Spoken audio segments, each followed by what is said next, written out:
Bonsoir. Donc, je demande franchement, essayer de mettre les cœurs pour sécuriser le direct. Sinon, on va pas s'en sortir parce que la deuxième partie aussi va être chaude. Alors, Il est vrai que, je propose qu'on passe directement à la deuxième partie. oui.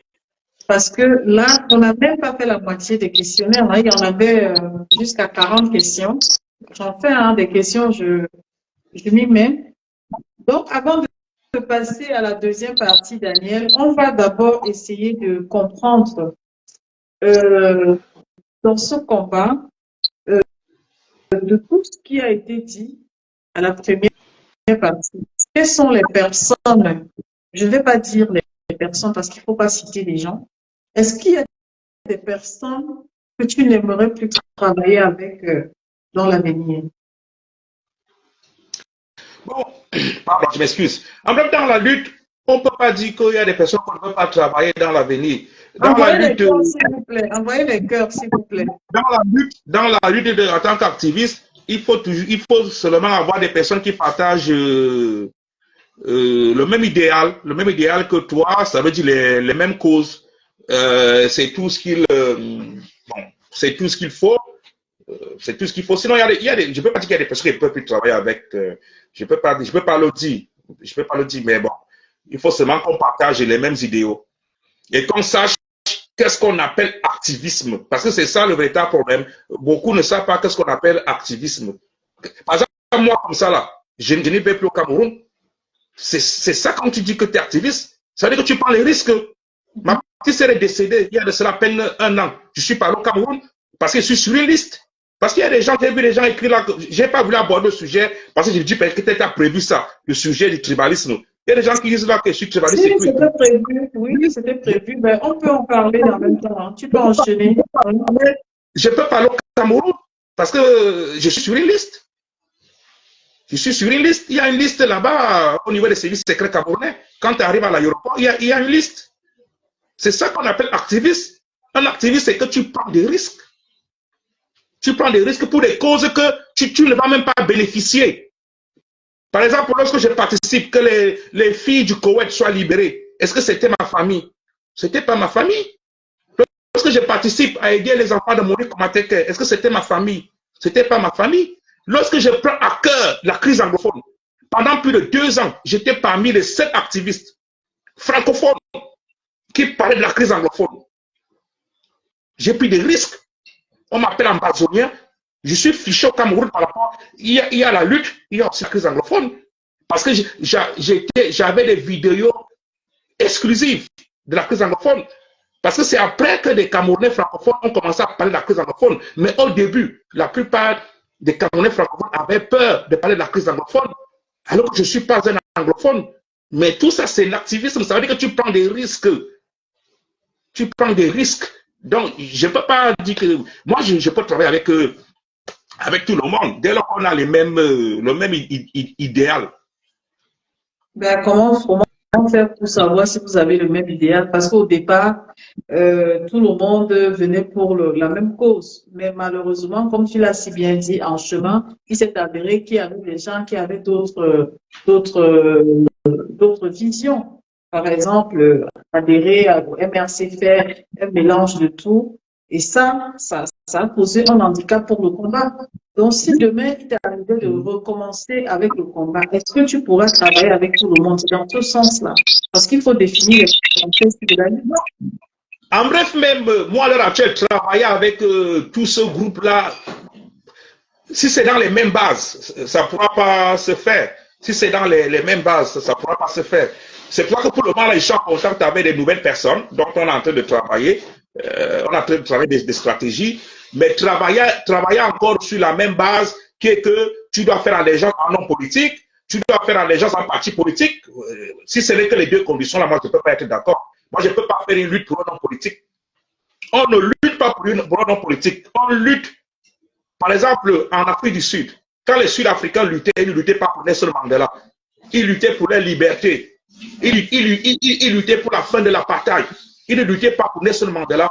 Nelson Mandela a été un adjuvant, a été quelqu'un de plus pour permettre la lutte. Ça signifie que si Nelson Mandela n'était pas là, les Noirs américains, les Sud-Américains, les Sud-Africains devait continuer la lutte. Une lutte ne peut pas se positionner sur un nom. Même Oumyobé, quand il écrivait ses mémoires, quand il était dans le maquis, Oumyobé le disait, on lutte pour libérer le Cameroun des colons, pour que le Cameroun ait l'indépendance, la vraie indépendance. Oumyobé n'a jamais dit, vous luttez pour moi. Oumyobé n'a jamais dit, vous luttez pour moi. Oumyobé disait, on lutte pour que le Cameroun ait la vraie indépendance, pour que le Cameroun soit libre, pour que la France quitte du Cameroun. C'était ça la lutte de Oumyobé. Et c'était ça la lutte de tous les UP6. Les UP6 dont j'avais fait la lutte pour Oumyobé, ou bien pour Moumié, ou bien pour Wandjé. Non. Donc c'est exactement ça. Très bien. Ok, Daniel, maintenant, je vais savoir, parlant toujours de la lutte, est-ce que Daniel a d'autres projets par rapport à la lutte au Cameroun, où sa lutte va uniquement se baser en Occident?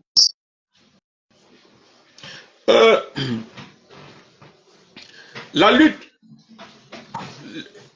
lutte a plusieurs phases. Ouais. Pour une lutte, il faut d'abord commencer par la phase de la conscientisation. Bon, et qui dit conscientisation dit beaucoup de moyens. Il faut des moyens de communication. Bon. Et les moyens de communication, on les a beaucoup plus à la diaspora. Donc la diaspora, c'est un point fort. Pour commencer cette lutte de la communication. Parce que la plupart de ces luttes que vous voyez là, que ce soit au Sénégal, que ce soit au Tchad et tout ça là, il y a aussi une communication qui est beaucoup plus portée par les gars de la diaspora. Et après, maintenant, ces gars de la diaspora impulsent cette dynamique aux gars du terrain, aux gars qui sont au pays. Donc, on ne peut pas négliger la diaspora. On ne peut pas négliger la diaspora. Mais maintenant, au Cameroun, j'ai encore des contacts des gars du Cameroun. Mais certains gars du Cameroun avec lesquels j'ai des contacts, ils veulent qu'il y ait un changement. Ils veulent plus que ça soit comme ça s'est passé avant. C'est un peu ça le problème. Ils veulent plus que ça soit la lutte d'une personne. Ils veulent plus que ça soit la lutte qui montre que c'est pour une communauté, une région. Bon, certains gars dont j'ai des contacts au pays, quand je parle avec eux, ils donnent un peu... Bon, ils essaient un peu de pointer ces points-là. Bon, le moment venu, l'essentiel est de relancer un mouvement. L'essentiel est de relancer un mouvement qui communique, qui fait en sorte que les gens du pays savent qu'il y a un mouvement. Il y a un mouvement qui est là, moi, j'ai essayé de travailler sur un mouvement. J'ai même fait une publication sur ça. Je suis en train de travailler sur un mouvement. Je suis en train de parler avec certaines personnes. J'avais fait une publication sur ce mouvement-là, mais ce mouvement-là, les gens ne se sont pas intéressés. Il suffit que je parle mal de Maurice Kamto, là vous voyez les gens venir parler, comme si Maurice Kamto a besoin d'un défenseur. Mais quand vous parlez des choses constructives, vous ne voyez pas... Il faut arrêter de parler de Maurice Kamto, c'est pas Maurice Kamto le problème du Cameroun. Non, c'est un exemple que je donne. C'est-à-dire que lorsque moi... Je comprends, et c'est dans le même sens. Si tu vois non, c'est un exemple. Si c'est ça l'handicap, il faut éviter de parler de Maurice Kamto. C'est un exemple que je donne, c'est-à-dire que les gars de la lutte, ils ont une façon de cataloguer quelqu'un, c'est-à-dire que de te mettre dans une case. Ils m'ont mis dans deux cases. Case anti-Maurice Kamto, case tribalisme. C'est-à-dire que vous voyez les deux cases qui là, ils m'ont mis. Lorsque je fais dans mes pages, lorsque j'écris des choses qui sont tellement bien structurées, vous les voyez pas. Par exemple, là, j'ai parlé sur un programme. J'appelle le programme là, Cameroun 2025, l'avenir c'est maintenant la solution. Voilà mon programme où j'ai détaillé dans ma page. Vous ne les avez pas vus. Venir parler de ça. Quand moi je parle de choses structurées où j'ai déjà travaillé. Je suis en train de travailler sur un programme pour 2025 où je suis en contact avec d'autres personnes. Mais en attendant, j'ai seulement fait l'ébauche sur ma page. J'ai mis Cameroun 2025, l'avenir c'est maintenant la solution. Ça veut dire que c'est maintenant qu'il faut qu'on analyse, on travaille. J'avais dit un nouveau projet face aux prochaines échéances cruciales qui s'annoncent au Cameroun en 2025 est nécessaire dans l'activisme. Donc, on doit travailler sur un slogan, la méthodologie. Et moi, j'ai eu l'idée de Cameroun 2025, l'avenir, c'est maintenant la solution. Il faut réorganiser, optimiser la lutte diasporique camerounaise et celle de l'intérêt du pays. Affiner les diagnostics et trouver de nouvelles réponses pour le changement en 2025 au Cameroun. La somme du changement engendre toujours des statu quo. C'est normal lorsqu'une lutte est longue, qu'à un certain moment, il y ait des creux, que les gens soient un peu fatigués, c'est tout à fait normal. Mais il faut qu'après, il y ait d'autres personnes qui apportent dans la nouvelle énergie, qui apportent une nouvelle énergie pour essayer de relancer Je la lutte. ne te reçois pas l'invitation. Président Claude m'a dit qu'il veut monter, mais je ne reçois pas son invitation. J'ai lancé. En fait, on était dans la deuxième partie pour clôturer l'émission. Vas-y, Président Claude, je te laisse poser Bonsoir, la Daniel. question.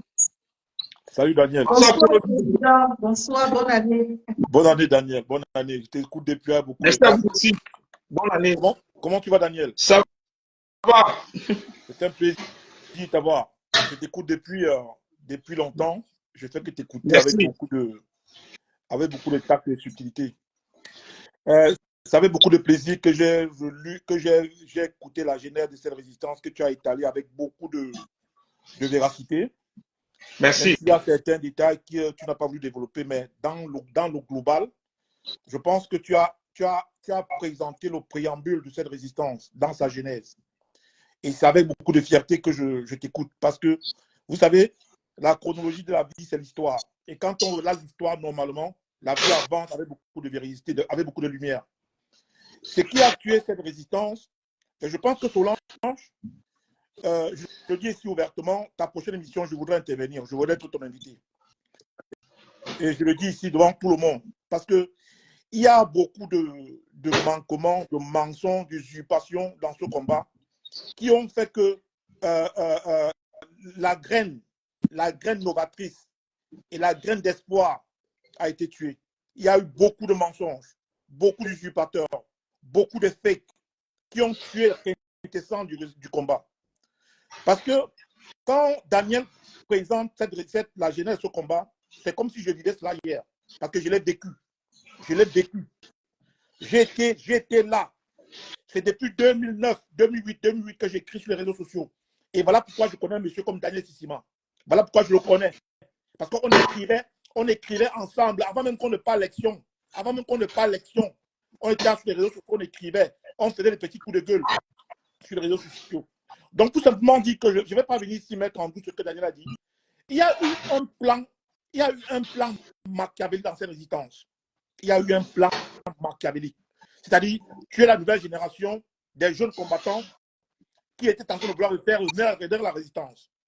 Quand Daniel parle ici du CDD et des gens qui sont venus derrière le CDD à vouloir infiltrer la nouvelle génération, eux, les calibris, les marques, les filles du planteur, c'était dans une mission de phagocyté, de tuer la nouvelle génération. C'était ça. Je le dis parce que je connais ce qui s'est passé. Quand le CDD vient avec le grand Ferwanto et les Njoko et tous ces gars-là, c'était une façon d'infiltrer la nouvelle génération, faire de la branche armée du mouvement CDD et les phagocyter. C'était un combat de titans. Ça n'a pas été facile, c'était un combat de titans. Voilà pourquoi moi j'admire toujours les gens, les anciens. Voilà pourquoi j'ai une admiration, une grande admiration pour les anciens combattants, les anciens résistants qui avaient compris que c'est la nouvelle génération qui pouvait porter l'espoir. Parce qu'il faut le dire ouvertement. Daniel quand ces gars arrivent, Daniel en fait partie. Ça, je l'ai vécu sur le terrain. Quand ces jeunes arrivent, il faut le dire clair et net, le CDD est mort. Tous ces gars sont morts. Les Brice, les Wanto, les Kemta, c'est mort. Il faut dire la vérité. Il faut dire la vérité. Et voilà pourquoi quand ces jeunes sont arrivés, les Etissima, les Mars, tous ces gars-là sur les réseaux sociaux, c'était une façon de leur dire que prenons le devant et mettons-nous et que ces gars se mettent derrière. Mais ils n'ont pas fait ça. Ils sont venus en phagocyteurs. Ils sont venus en phagocyteurs. Et voilà pourquoi je le dis encore toujours que la mort de ce combat, de cette résistance, c'est depuis le jour que là, on a voulu imposer le militantisme aux activistes. C'est depuis ce jour-là. On va tourner autour du pot, Solange. On va tourner autour du pot. On va tourner autour du pot, autour de la calebasse. La seule vérité est que depuis le jour qu'on a imposé aux activistes un leader politique, c'était la mort d'enfer. Et moi, je le dis ici parce que j'ai soutenu les activistes qui avaient pour vision la parole libre, la pensée libre. Et c'est ça le rôle d'un activiste. C'est ça le rôle d'un activiste. Un activiste ne fait pas les gens un leader politique. Un activiste accompagne le programme de gouvernance. Un activiste est un maillon libre. Et on le voit au jour. Ça nous rattrape aujourd'hui. Où en sommes-nous avec la soirée caritative? C'est parce qu'il y a des militants, qui ont imposé à la résistance une vision politique. Jusqu'à nous, ça nous suit. Ça nous suit jusqu'à nos jours. Ça nous suit. Ça nous suit. La résistance soirée caritative. C'est ça qui est question. Et nous avons combattu cela, Solange. Nous avons combattu cela. Je l'ai toujours dit ici que le leader politique, président Maurice Kamto et son parti, c'est eux là-bas. Ils ont leur vision. Laissez-leur faire.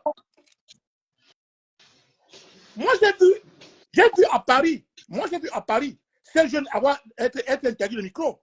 Quand c'est ma part des gars à qui on a retiré le micro, j'étais présent. Ce n'est pas le on dit, j'étais présent. J'ai demandé que mais vous êtes le micro assis dans tant que vous êtes qui? Vous êtes qui vous connaît? À part ces jeunes, vous étiez morts. Vous étiez tous morts. Si les gens ne mettent pas les cœurs, si vous ne mettez pas les cœurs, le direct est fortement signalé. Ça se ressent dans nos expressions. Ce sont ces jeunes qui ont galvanisé, qui ont redonné goût à la lutte, qui ont fait sortir les Camerounais, qui ont fait sortir la nouvelle génération. Ce sont ces jeunes, c'est eux. Voilà pourquoi quand Daniel parle, je regarde avec beaucoup de fierté parce que je l'ai vécu, je sais de quoi il s'agit. Je sais. Donc, je vais simplement dire ici, Daniel, vraiment, et je peux te dire quelque chose, Daniel Solange, je t'ai écrit en bas. Daniel a été frustré. Daniel, je peux te comprendre. Mais en même temps, je ne voulais pas que tu tires sur le MRC. Le MRC, le président élu Maurice Kamto, je vais te dire quelque chose, Daniel. Moi, je t'ai dit avant, Daniel, mon leader était à Kérémouna. Moi, j'ai soutenu à Kérémouna. Mais quand j'ai vu la politique gouvernementale du président élu Maurice Kamto à venir, j'ai compris que c'est un homme d'État. C'est un homme d'État. Le président élu Maurice Kamto est un homme d'État. C'est un homme politique, c'est un homme d'État. Il peut avoir des manquements, il peut avoir des petits reproches. Mais à vouloir tirer sur lui comme étant le problème de la résistance, c'est où j'ai dit non, Daniel. Je connais les frustrations que tu as subies. Je les ai subies, Daniel. Il faut être un caïd, pour résister. Je sais ce que tu as subi, Daniel, je sais, on en a parlé. Il faut être un dur parce qu'il ne faut pas se mentir. Il y a eu des extrémistes dans ce combat qui peuvent te faire devenir fou. Il y a eu des extrémistes dans la parole, dans la tribu, dans les injures, dans les invectives, qui, à un moment, pouvaient te faire perdre tes conditions. Et je pense que, Daniel, tu as été victime de cette situation. Tu as été victime, et je le sais, Daniel. Je sais. Quand on a beaucoup donné, Daniel, on peut être frustré. Et je te comprends, Daniel. Parce que moi, qui te parle, nul n'avait été mon côté caïd, je serais parti. Daniel. Je serais parti. Donc, pour te dire que je ne suis pas là pour prendre le parti du président élu Kamto. Il a ses problèmes, il a son problème management, il a ses petits manquements dans son parti politique. Mais en tant que activistes, nous n'avons pas le devoir ou le droit de porter jugement, au fonctionnement d'un parti. Si nous sommes plus d'accord avec eux, nous prenons notre couloir en tant qu'activistes et nous portons nos actions. Donc voilà ce que je vais te dire. Mais dis que nul n'est parfait, on n'est pas là pour dire que Kamto est parfait. Mais pour dire, comme a dit Yana, la soeur jumelle, pour le moment au Cameroun, le seul opposant, la seule personne politique qui peut encore porter espoir dans la contestation, vraie contestation, c'est le président élu Maurice Kamto. Il n'y a pas d'eux, on n'a pas d'autre. Donc je t'appelle à revenir au bon sens, au bon jugement en tant qu'activiste. Ce n'est pas que je doute de toi, mais sous-seulement te dire que ne prends pas ces frustrations et faire de ça tes convictions. Non, il y a eu des frustrations, ça je te le dis, Daniel. Je sais de quoi je parle. Des fabrications, des invectives, des injures. Qu'est-ce qu'ils n'ont pas dit sur moi? Qu'est-ce qu'ils n'ont pas fabriqué sur moi? Qu'est-ce qu'ils n'ont pas dit sur moi? Parce que je leur ai dit à un moment que je suis un maillon libre, je suis un activiste libre, je suis un pion libre. J'accompagne un programme de gouvernance, mais je ne fais pas allégeance à un leader politique. C'est ça. Et pour te dire aujourd'hui, reprends le bon sens, Daniel. Tu es un homme qui fait partie de cette résistance. Tu as donné tout. Tu as tout perdu. Ta fille est morte. Tu n'es pas parti au Cameroun. Ma mère est morte. Je ne suis pas parti au Cameroun. On s'est engagé pour un changement de notre pays. On ne se bat pas pour un leader. On se bat pour notre pays. On se bat pour un Cameroun nouveau. Donc, vraiment, Daniel, je t'ai écouté avec beaucoup de tact et subtilité et je t'appelle au bon sens. Le président élu Maurice Kamto, il a ses manquements. Il a des choses qu'on doit lui reprocher. Il a des choses qu'on doit lui dire. Je suis d'accord avec toi. Mais pour le moment, il n'est pas encore au pouvoir. Il n'a pas encore pris. C'est vrai qu'on peut commencer à voir les choses maintenant. Mais toujours est-il que je peux te dire, je peux te rappeler que le président élu Maurice Kamto ne s'est jamais associé à aucun extrémiste, à aucun insulteur. Il a toujours connu ces gens. Il a dit si vous insultez, ne faites pas mon nom. Quand on a jamais demandé qu'on insulte, quand on a jamais envoyé quelqu'un insulter son nom, il n'a jamais fait. C'est un homme de critique. Jusque lui me dit quand on a demandé qu'on le critique, le président lui-même, quand on dit qu'on le critique, il n'a pas la science infuse.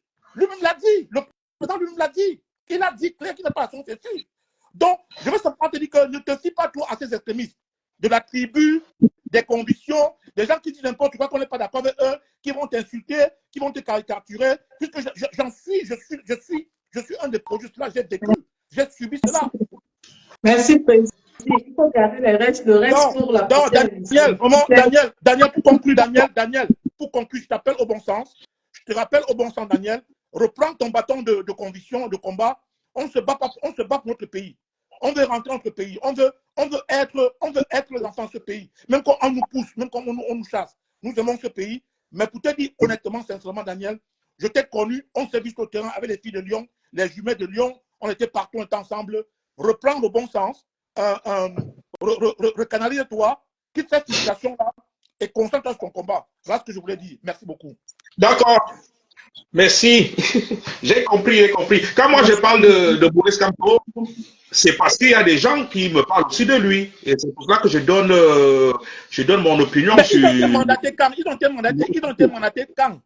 mandatés quand pour parler de lui. Ils ont été mandatés quand, Daniel? C'est pour ça que je parle de Maurice Kamto. Mais sinon, moi, je ne suis jamais entré dans la lutte pour un homme politique. Jamais. J'ai un peu expliqué. J'ai expliqué à Solange le début, le déclic et tout ça de la lutte et tout. Et moi, quand je commence la lutte, comme j'ai dit à Solange, moi, j'étais beaucoup plus avec des panafricains. J'étais avec des Africains.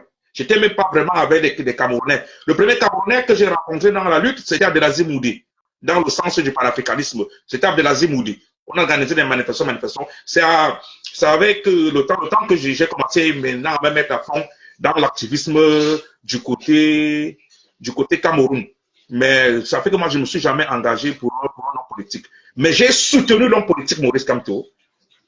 J'ai lu son programme politique, je vais donner un peu ses détails, le libéralisme et tout. J'ai suivi son programme politique, c'est un homme libéral, donc capitaliste. Là, j'ai dit que je n'étais pas d'accord dans son programme, c'est la politique agraire. Je ne suis pas d'accord sur ça. J'ai soutenu Maurice Kamto. Ce qui est normal, tu peux pas être d'accord sur ce qui est normal, tu peux pas dire j'ai soutenu Maurice Kamto, mais après, il y a des choses qu'il a commencé à faire, donc je suis libre de dire que moi, je suis pas très d'accord. C'est tout. C'est ton droit. À lui, et c'est normal que je dise que le discours de Maurice Kamto, qu'il avait tenu au Conseil constitutionnel, le discours de Concours Boulou, c'est un discours qui a aussi motivé plusieurs personnes, parce que moi j'étais sur le terrain, qui a motivé plusieurs personnes qui nous ont retenus dans la lutte, avec une idée qui est qu'on refuse à notre frère de l'Ouest d'être président, et que ce sont les boulous. Parce que beaucoup de gens me l'ont dit dans la lutte. Beaucoup de gens me l'ont dit, c'est vous les boulous. Donc on va commencer, moi qui étais activiste, on a commencé à me cataloguer de boulous. C'est vous les boulous. C'est vous les boulous qui refusez que nous, les Bamileke, on arrive au pouvoir. Dans la lutte, c'est-à-dire que son discours conseil constitutionnel, c'est un discours qui a motivé les gens, mais ça a aussi motivé d'autres personnes qui sont venues avec d'autres idées. Non, c'est les extrémistes, Daniel. Je pense que ce qu'il faut faire, c'est que le bon sens est la chose la mieux partagée. Les extrémistes, tu sais que les extrémistes savent plus sur les détails pour être leur veneur. Tu comprends, non? Les extrémistes, et Solange, je vais te proposer un débat. Je vais te proposer un thème pour tes prochaines émissions, si tu me permets. Je pense qu'on doit exposer les extrémistes de la résistance. Il y a des extrémistes que nous devons exposer. Oui, parce que le prochain combat, 2025 ou 2024, sera un combat de lumière et d'intelligence. 2025 ou 2024, ça ne sera pas le cafouillage. Il va falloir mettre le cerveau à la place du combat. Et ces extrémistes et psychopathes que je qualifie dans ce combat doivent être exposés. Ils sont plus dangereux que le régime. Solange. Ces extrémistes sont plus dangereux que le régime. Et je le dis en connaissance de cause. Pendant 4 ans, 5 ans, ce que j'ai subi, des gens comme moi, comme Daniel et plusieurs personnes, ces gens sont plus dangereux que le régime. Donc, on doit les exposer. La sauvegarde, ce combat passe par exposer ces gens. De toutes les façons, Précis, on verra ça à l'émission. Parce que je sais que tu as beaucoup de choses à donner, tu as beaucoup de choses à dire. Et aujourd'hui, ce n'était pas un débat. Avec Daniel, c'était une question. Non, pour toi, quand je sais que mon temps arrivera. Je préfère quoi? Qu'on fasse des choses de façon organisée, que quand tu rentres, tu lui poses ta pas de questions, tu dis ce que tu as dit. Mais Daniel, je vais te poser une question de partie. Daniel. Voilà. Daniel. Oui. Je vais te poser une question simple. Dans l'opposition camerounaise, avec la nouvelle coalition qui est en train de prendre place, ne penses-tu pas que c'est une force? Tu penses que quoi? Je dis, avec ce qui s'annonce, avec la coalition d'opposition, nous avons eu le tour récemment dans la convention, tu ne penses pas que c'est un atout pour 2024-2025? Non. Non, c'est pas un atout. Cette coalition-là, déjà, il y a plusieurs personnes qui ont fait le discours ce jour-là, qui se dédient, qui disent que quand ils sont venus pour faire ce discours, ils ne sont pas venus pour une coalition. Et ils sont venus pour participer à une convention. Et ils ont été surpris que le député Nietzsche parle de coalition. Donc, vous voyez, dès lors qu'il y a déjà certaines personnes qui ont participé à cette convention, et ils disent qu'ils ne sont pas venus pour ça, ça pose déjà une question. En plus de ça, une coalition, quand on met en place une coalition politique, une coalition politique se met en place après des négociations. Parce que quand on dit politique, ça veut dire des compromissions. Des compromissions, on donne quelque chose. Chacun de nous doit donner quelque chose. Quand on fait une coalition politique, ça veut dire qu'il faut qu'il y ait eu des réunions, plusieurs réunions, où on se décide que son jour arrive au pouvoir, qu'il va faire ceci, tel. Ou alors, s'il y a le gouvernement de transition, on va faire tel. Parce que c'est ça la politique, hein. La politique, c'est les compromissions, c'est les négociations, ceci. Bon, alors que les gens qui étaient là, eux, ils disent que quand ils sont venus, ils n'étaient même pas au courant qu'on va aboutir dans cette histoire de coalition. Donc, ça pose déjà. Mais qu'est-ce qui te fait croire qu'il n'y a pas eu, de négociation avant? Mais parce que les gens qui étaient là, qui ont fait le discours, pour plusieurs. Non, Daniel, je pense que. Vous n'avez pas. Le monsieur de l'UDC, il dit que quand il est venu, il n'était pas au courant de ça, qu'il a été surpris. Qui? Le monsieur de l'UDC qui représentait l'UDC, le parti de Adam Joya, l'UDC. Le monsieur qui représentait l'UDC. Il avait aussi lu un discours lors de la convention. Non, je pense que je crois que tu es en train de. Il y a quoi qu'il y a un groupe, 1, 2, 3 partis qui sont mis autour du président Lumos Kamto qui vont présenter un programme de programme. En fait, je pense qu'on n'entend pas les détails, je t'ai produit que simplement. Maintenant, si tu veux me faire croire que tu as. Parce que Daniel a une version, il a sa version, et toi tu as une autre version. Donc ça crée la confusion. On va laisser ce qu'on va essayer et puis au moment on en parlera. C'est oui. Merci beaucoup, Daniel. Merci, bonne soirée. Mais s'il te plaît, ne lâche pas Daniel, Daniel, ne lâche pas Daniel, tu es un activiste, et puis continue ton combat dans le bon sens. Merci. Bye bye. Merci. Allez, bonne soirée, Précis. À bientôt. Merci.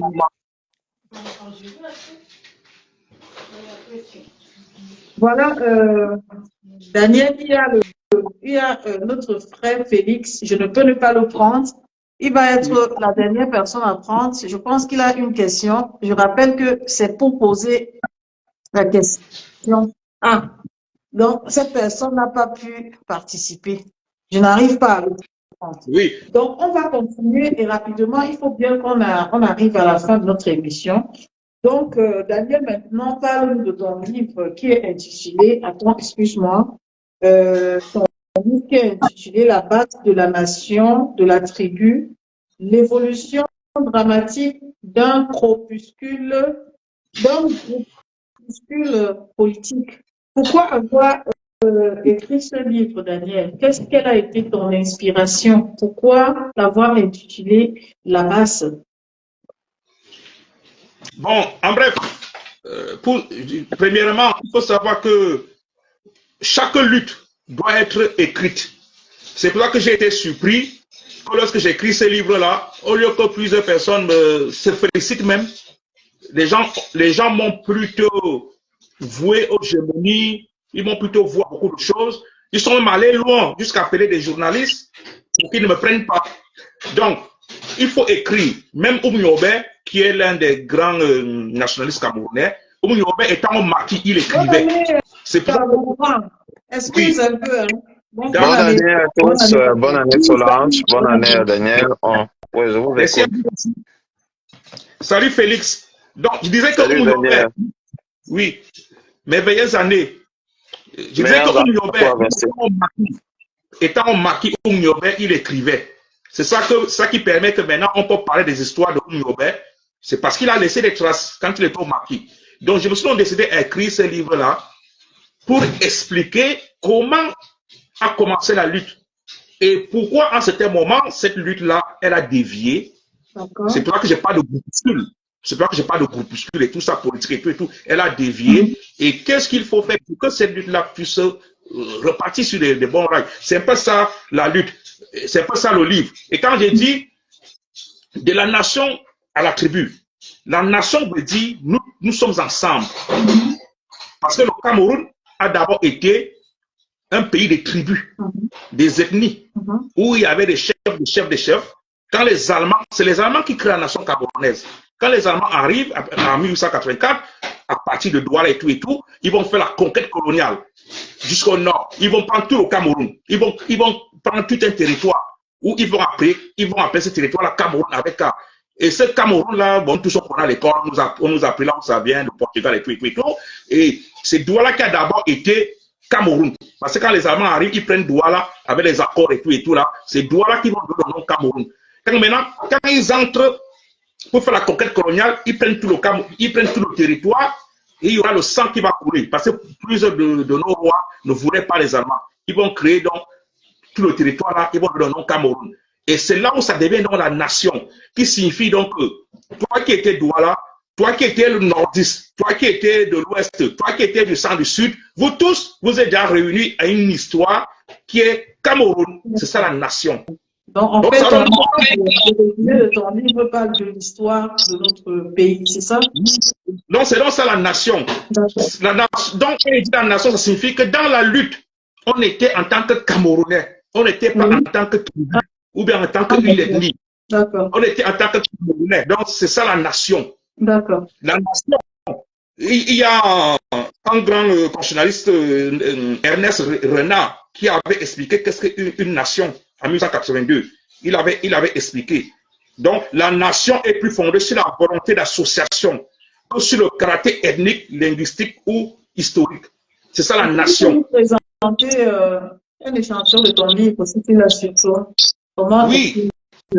C'est un peu ça, ce livre-là. D'accord. Bon. Et où est-ce qu'on peut le trouver? On le trouve encore. Il est sur Amazon. Amazon, vous tapez Daniel Sissima. Vous allez le voir sur Amazon. Il est dans les presque proches de 9 € sur Amazon. Donc, quand je dis la nation, c'est une façon de dire qu'au début, on était Camerounais. Donc, le Cameroun dans son ensemble. Maintenant, quand je dis tribu, ça veut dire qu'à la fin, la lutte s'est résumée sur une ethnie, sur une région. Et la tribu, et quand on dit tribu, c'est un groupement plus restreint. Ça veut dire qu'on devient minoritaire. C'est un groupement plus restreint, désignant les sociétés organisées sur la base ethnique. Donc, les parentés, les familles. Donc, c'est un peu ça qu'elle dit. Est-ce que tu peux nous lire un paragraphe qui peut impacter le paragraphe que tu aimes le plus souvent lire, c'est lequel? Ou tu peux conseiller à quelqu'un de lire? Bon, le paragraphe, peut-être par rapport à ce sens vraiment de la lutte, parce que sinon au début, je raconte un peu l'histoire et tout ça là, mais le sens qui donne un peu le fondement du titre du livre, c'est, je vais un peu lire ce paragraphe-là. En 2 minutes, pas plus. Oui. Sinon, Félix peut parler. Je cherche un peu le... Vas-y, mon grand. Oui, bonsoir Solange, bonsoir à Daniel, bonsoir à tous ceux qui nous écoutent et heureuse année à tous les auditeurs. Si j'interviens, c'était juste pour agrémenter un peu l'échange et revenir sur quelques éléments. C'est bien que Daniel soit l'invité et le fait qu'il soit là, ça montre aussi qu'il a quand même essayé de faire table rase sur certains éléments des derniers mois.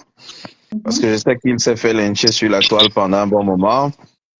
Non seulement les positions sur l'affaire Martinez-Ogo, les positions sur le tribalisme et bien d'autres éléments de ces sorties qui étaient soit mal interprétés, soit c'est lui qui les ajustait mal, soit voilà, il y avait quand même un problème quelque part et qui faisait que son discours était non seulement dilué, mais ça se ramenait aussi à la tribu. C'est bien comme il aborde la question parce que c'était essentiellement ça le fond de mon intervention là, actuellement. C'était de revenir sur les sorties de Daniel après les fameux débats à le Conseil constitutionnel. Je sais qu'il n'avait pas apprécié le parallèle que le professeur Kamto avait fait avec la notion de boulot et tout ça. Il est d'ailleurs revenu dessus lors de cette émission. Mais j'aimerais lui demander aujourd'hui, est-ce qu'il a le sentiment que les Camerounais appartiennent d'abord à leur tribu avant d'appartenir à la nation? Parce que on a longuement fait le débat sur le tribalisme instauré par les gouvernants. Ouais. Ce tribalisme qui a pour but de diviser pour mieux régner. Ah ouais. Est-ce qu'aujourd'hui, il a le sentiment, parce que je vois qu'il a écrit un livre là-dessus, c'est très bien. Est-ce qu'il a le sentiment aujourd'hui qu'un Camerounais lambda appartient d'abord à une tribu avant d'appartenir à la nation camerounaise? Et à partir de sa réponse, je vais évoluer parce que ma question était sur 3 volets qui allaient se rabattre sur les prochaines élections et les enjeux de coalition. Je vais revenir là-dessus. Mais je laisse d'abord intervenir. Oui, s'il faut être objectif, le Camerounais lambda se base d'abord sur sa tribu.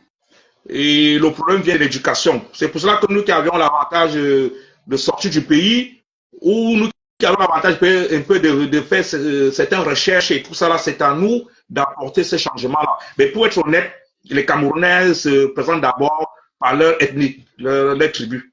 Même ici en diaspora, on voit ça. Les réunions sont par rapport aux aires géographiques et tout ça. Très bien. Cela me pose donc la deuxième question qui est de savoir, est-ce que la véritable raison pour laquelle, Daniel, tu as pris du recul n'était pas le fait que tu te sois fait, du moins à la limite, agresser sur la toile par ton appartenance tribale et la connotation que les gens faisaient avec la tribu qui dirige le Cameroun, entre guillemets? Oui, mais c'est beaucoup plus dans le sens que je suis conscient que le Cameroun est beaucoup plus dirigé, fondé par l'histoire de la tribu et tout ça. Mais je me suis dit que nous, dans la lutte, le fait que nous nous sommes tombés d'accord d'être ensemble, on ne pouvait pas être impacté de ça. On ne pouvait pas intégrer cette histoire de tribu dans la lutte. Mais c'est lorsque j'ai donc vu que dans la lutte, elle est déjà intégrée, que les gens avec qui j'étais dans la lutte me traitaient aussi de boulot, de buveur de domptol, de chimpanzé, rentre dans ta forêt. Les mêmes gens avec qui étaient dans la lutte, donc je me suis rendu compte que donc, cela ne peut donc pas changer. Nous tous, bon, je ne veux pas ignorer que je sais qu'au Cameroun, il y a un peu cette histoire, le tribalisme et tout ça là. Mais le fait que nous nous sommes mis ensemble dans un mouvement, qu'on veut un changement, ça veut dire qu'on a déjà dépassé ça. On a déjà dépassé ce tribalisme ambiant. On a déjà dépassé ça. Le fait qu'on se met ensemble, on a déjà dépassé. Mais quand tu te rends compte que dans la lutte, par exemple, j'avais dit... Quand tu parles des gens qui t'ont traité de chimpanzé dans ta bouche dans la lutte, est-ce que ces personnes-là sont identifiables? Mais ces personnes-là, il y en a d'autres d'autres qui écrivaient qui m'écrivaient en inbox. Bon, il y a leurs inbox. Il y en a d'autres qui écrivaient dans les directs, tout ça. Et ce sont des activistes. Et ce sont des activistes identifiables. Oui, il y en avait d'autres qui sont des activistes. Il y en avait d'autres qui sont des activistes, des gens il y en avait d'autres qui sont des activistes. Il y en a d'autres qui sont des activistes. Il y en avait d'autres. Par exemple, quand il y avait eu l'inondation à Kouaché, je m'étais joint à plusieurs Amazones pour que on vienne en aide aux sinistrés de quoi j'avais acheté des sardines. Parce que normalement, quand il y a une catastrophe, c'est des choses comme ça qu'il faut donner, des boîtes de conserve. J'avais acheté des sardines et tout ça. Et la dame en question, c'est une combattante, elle est même du MSC. Elle est du MSC.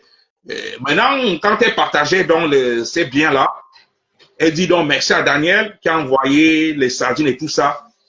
Les gens ont commencé à m'insulter. Tu envoies la sardine tu envoies la sardine chez les continents. On t'a dit que nous sommes en Sardinavie, rentre chez toi, est-ce qu'on a besoin de ta sardine et tout ça. Donc, j'ai été vraiment... bref, c'est le fait que cela est arrivé même dans la lutte même, j'étais vraiment... on m'a mis par rapport à ma tribu, alors que moi, je n'ai jamais utilisé le tribu dans la lutte. Jamais.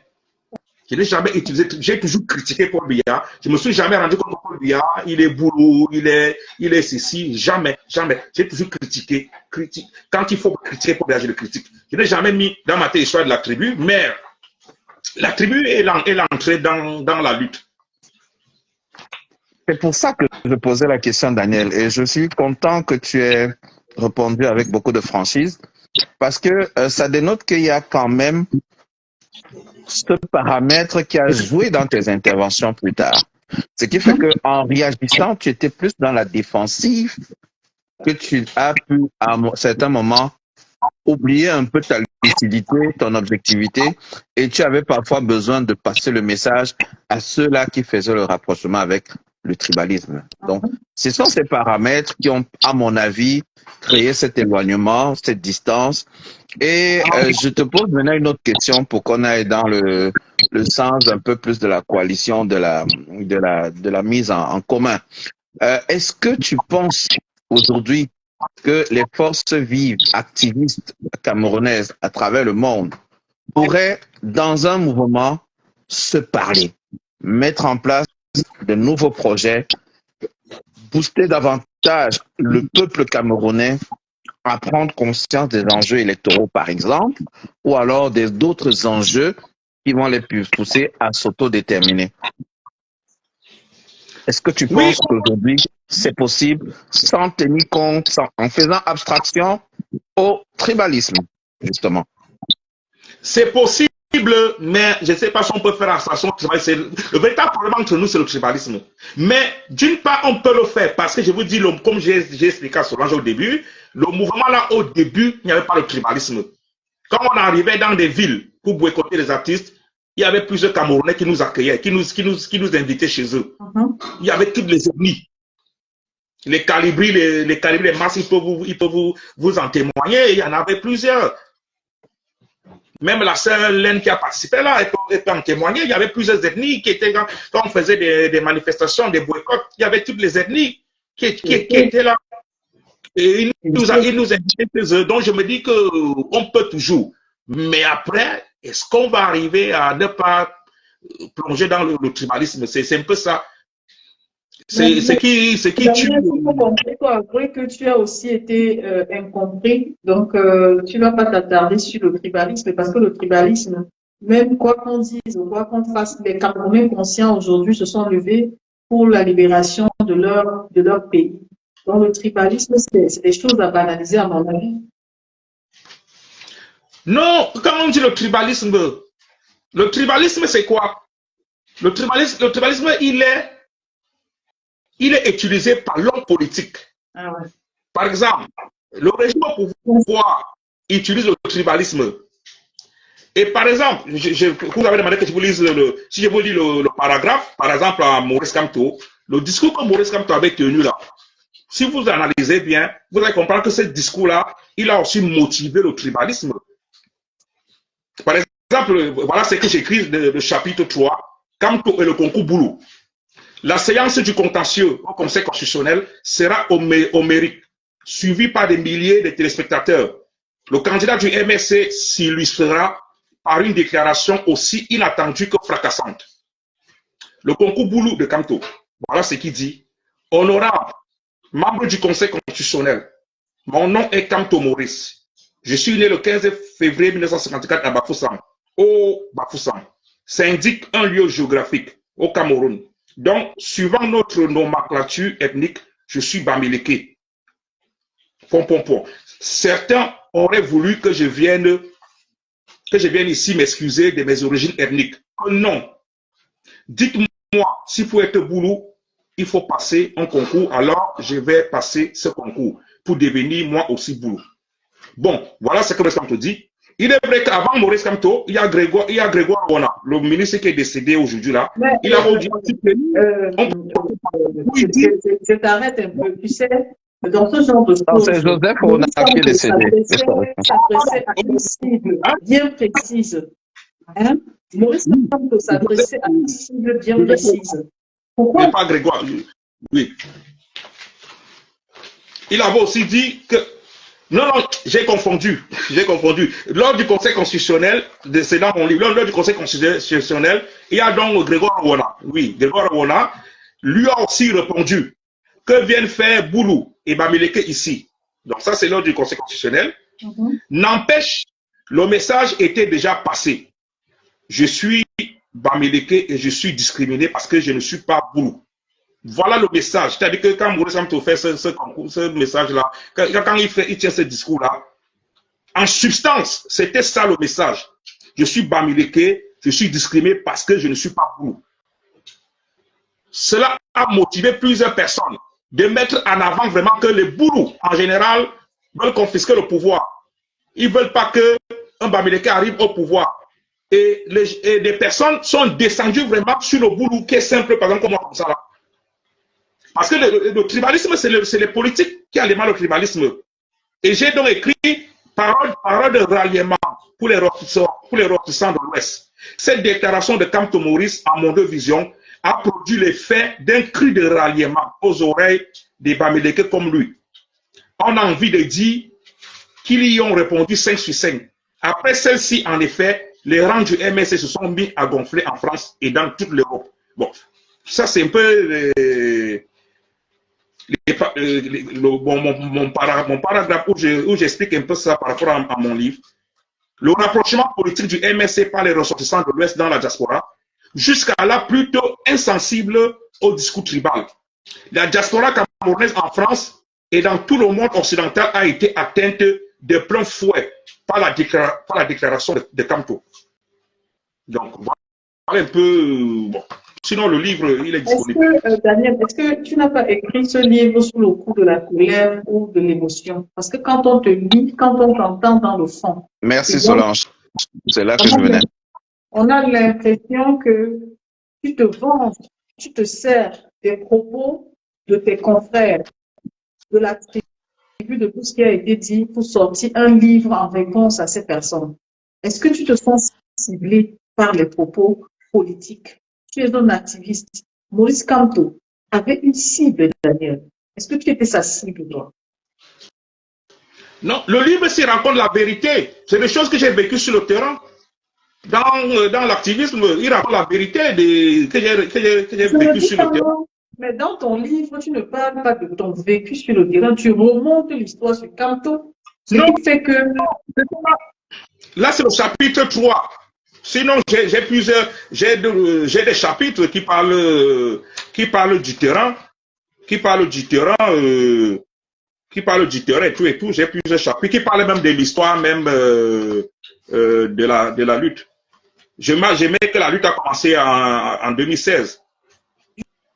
Justement, le chapitre que tu viens de lire est plus intéressant parce que si on s'en tient juste à ce chapitre-là, on comprend qu'il y a une émotion. On comprend que Daniel, tu ne l'as pas écrit, c'était pas avec la même motivation que quand tu avais commencé ton combat et même quand tu accompagnais la politique de Maurice Kamto. C'est parce que tu as été attaqué, tu t'es senti acculé, que tu t'es mis. Moi, je pense qu'il y a un rapport avec tout ce que tu as encaissé. Et donc, tu au cours de l'émotion, tu te dis, OK, c'est devenu tribal, la lutte est devenue tribale. Comme tu as bien écrit, tu as écrit ton livre et tu as dit la pensée de ton cœur. C'est ce que moi je vois. C'est ce que j'entends.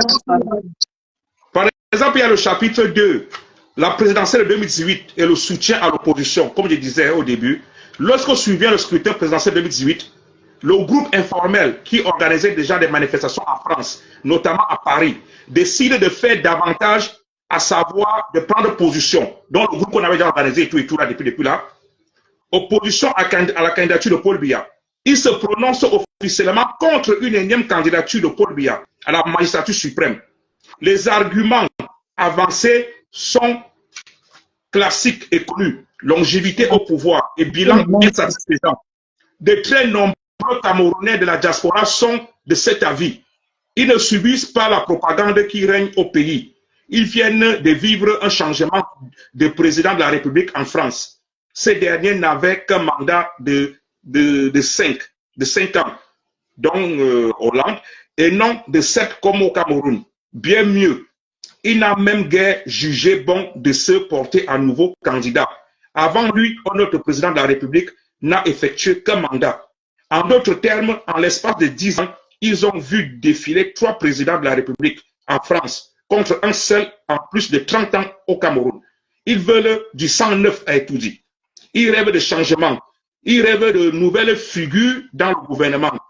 Ils désirent entendre de nouveaux noms. Le groupe qui organisait des directs, parce qu'on organise soit des directs Facebook et tout ça, et des manifestations hebdomadaires devant l'ambassade à la rue d'Auteuil, est donc en phase avec le sentiment dominant au sein de la communauté camerounaise en France et par extension dans toute l'Europe occidentale, voire carrément dans toute la diaspora camerounaise, où qu'il se trouve. Donc on décide d'être contre Paul Biya. Et maintenant vient donc le soutien au candidat d'opposition qui se proclamera vainqueur. Au regard de ce qui précède, le groupe décide de soutenir quiconque de l'opposition aura le courage de se déclarer vainqueur, peu importe que cela soit vrai ou faux. Une manifestation organisée à cet effet le 7 octobre 2018 à Paris. Bon, voilà un peu ça. Vous voyez donc comment nous, on décide de soutenir un candidat de l'opposition. Ouais. Oui. C'est ton livre. Déjà, je vais laisser Félix apprécier et puis on va passer à autre chose parce que là, on est presque à 23 heures. On ne voit pas le temps. Oui. Justement, voilà pourquoi je disais, j'ai le sentiment que Daniel, rendu à un moment donné, après avoir été victime de toutes sortes de railleries, de provocations, s'est mis à réagir. Et la façon dont il réagissait était à la limite proportionnelle aux attaques qu'il encaissait. Et donc, par-dessus tout, ça finit par brouiller un peu son objectivité légendaire et ça a fait en sorte que son discours ressemble à celui de ses bourreaux. Mais qu'à cela ne tienne, je posais donc la question de savoir si c'était possible de créer encore une alliance des forces vives de la diaspora dans le but de relancer, entre guillemets, les mobilisations. Il a ça en projet, il a dit d'ailleurs. Oui, je l'ai dit. Je le dis pourquoi? Parce que dans ce qu'il a dit qu'il le fait avec des personnes nouvelles. Chacun fait avec des personnes nouvelles. Mais à la fin, je vous le dis encore, si on ne va pas vers la convergence des idées, si on ne va pas vers une sorte d'union, de fusion des forces, on est en train de jouer le jeu de la dictature. Tant que les personnes sont divisées, ça fait l'affaire des dictateurs. Et vous le savez, et je n'ai pas besoin de vous faire un dessin. Donc, si chacun reste dans son coin et dit, je vais lancer un mouvement, l'autre dit, je vais faire un mouvement, je vais organiser, je vais, mais à la fin, on aura une multitude de mini-mouvements qui ne vont pas converger, qui ne vont pas donner du relan, qui ne vont même pas faire paniquer ceux-là qui sont bien implantés sur place. Donc, tout ça pour dire quoi? C'est que je comprends donc la frustration de Daniel, mais moi, je lui recommanderais de changer de discours. Quand je dis changer de discours, ce n'est pas qu'il change la personne qu'il est, mais que son discours soit un discours tout simplement objectif et que les analyses ne soient pas toujours avec ce ralent tribaliste qui va ressortir, soit dans un jugement, soit dans une évaluation, soit dans une comparaison. Ça fait que les gens se mettent toujours sur le qui-vive et ça n'aide pas le débat. C'est pourquoi vous allez remarquer, quand je fais mes débats depuis un moment, je n'évoque le professeur Maurice Kamto que lorsque je veux faire un parallèle à une situation, lorsque je vais faire une analyse objective, net, point, et après je passe là-dessus. Évitons de tirer vers nous les frustrations du passé, évitons de creuser les rancœurs également qui ne font que exacerber les clivages, bon, qui ne font qu'approfondir les divisions. Évitons également de revenir sur tous les éléments du passé qui ne nous aident pas à avancer. Nous sommes aujourd'hui en 2024. Nous avions annoncé l'augmentation des prix, les baisses des salaires, les baisses de pouvoir d'achat, les difficultés de carburant et autres. Il y a énormément de sujets qui peuvent faire l'unanimité entre les Camerounais. Pourquoi ne pas mettre l'accent là-dessus au lieu de toujours revenir sur des problèmes de tribu qui, à mon avis, ne vont pas nous aider à nous mettre ensemble. Voilà, c'était un peu ça mon avis là-dessus, et de dire bon courage pour ton œuvre. J'ai vu en gros titre la BAS, BAS. Certains peu risquent de faire le parallèle avec la BAS actuelle, et peut-être ça va encore t'amener d'autres problèmes, ou bien peut-être ça peut créer plutôt le buzz pour que voilà, après les gens puissent comprendre le contenu du livre. Mais moi je te souhaite bon courage, et j'ose espérer que dans les jours à venir, on te reverra toujours aussi fougueux et dynamique pour le changement, comme ça a été il y a un passé lointain. Maintenant, je vous souhaite une bonne soirée. Merci. Et bonne soirée aux auditeurs. Au revoir. Je retourne faire mon deuil. Bonne soirée à tous. Bye bye. Sincères condoléances, de toutes les façons. Merci. Je pense que je vais t'appeler. Vous ne savez pas, t'es en deuil? Je ne savais pas. Mon papa est décédé en décembre. Ouais. Non. Et après, c'est comme ça. Ben, avant ça, c'était mon frère, c'est ça. Et juste après, il y a le papa qui est décédé. Ah, ok. Voilà. Voilà. Je vais vous laisser et je vous souhaite une bonne soirée. Merci beaucoup. Merci, mes bon courage à toi. Je vous en prie. Continuez de garder la flamme allumée. Merci. Cameroun en a besoin. Merci, mes condoléances. Merci, au revoir. Oui. Au revoir. Voilà, on va engager la deuxième partie. Voilà. On va rentrer un peu dans ton jardin secret, Daniel, avec la permission. C'est une partie de détente. Tu vois? C'est une partie de détente. Voilà. On va commencer par la question, savoir, est-ce que Daniel est un cœur à prendre? Non, je peux dire non. Non. Daniel n'est pas un cœur à prendre. Donc, Daniel est amoureux, c'est ça? Oui, je suis marié et père d'enfants. Oui. On m'a dit qu'on entrait dans ton jardin, tu vois, je ne savais pas, donc on entrait un peu dans ton jardin. Voilà. C'est normal, c'est la vie, c'est ça, hein, le dialogue et tout ça. Voilà. Est-ce que ton élu t'accompagne dans tes choix? On peut dire que choix politiques, dans tout ce que tu entreprends, est-ce qu'elle est toujours d'accord avec toi dans tes choix? Bon, c'est un peu compliqué parce qu'elle n'est pas du Cameroun, donc ça fait que lorsque j'explique un peu les situations du Cameroun, tout ça là, bon, elle ne peut pas avoir la même idée que moi, la même vision. Donc, il faut vraiment que moi, j'ai vraiment la volonté, c'est-à-dire que la passion vraiment de me battre. Parce qu'elle n'est pas du Cameroun, ça veut dire qu'elle est d'où? Elle est de l'Afrique? Elle est de l'Europe? Non. Bon, tu peux dire oui. Tu peux dire. Elle n'est pas du Cameroun. Oui, de la France. Ah, d'accord. Oui. D'accord. Ok. Voilà. Est-ce que Daniel était en relation intime avec une combattante? Est-ce que tu as eu une relation avec une combattante? Non.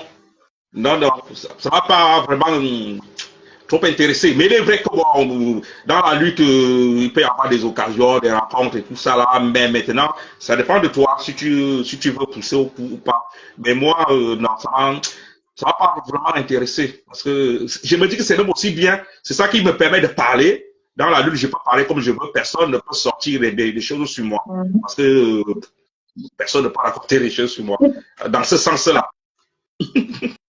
Tant mieux, Daniel. Daniel, dis-nous, Quel est vraiment ton type de femme? Comment elle est ta femme? C'est parce que les Africaines ou bien nos sœurs camerounaises n'étaient pas ton style, tu n'avais pas trouvé ton style. Quel est vraiment ton style de femme?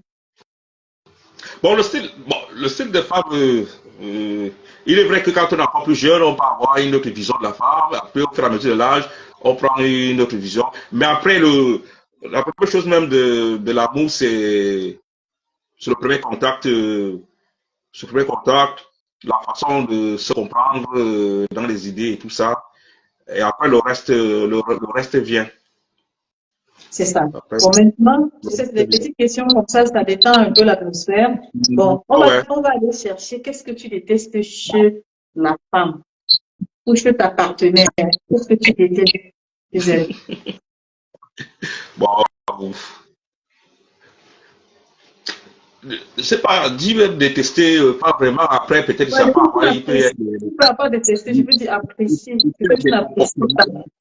Oui, il peut y avoir des comportements. Bon, chacun peut avoir des comportements que l'autre n'aime pas, l'autre aime et tout ça.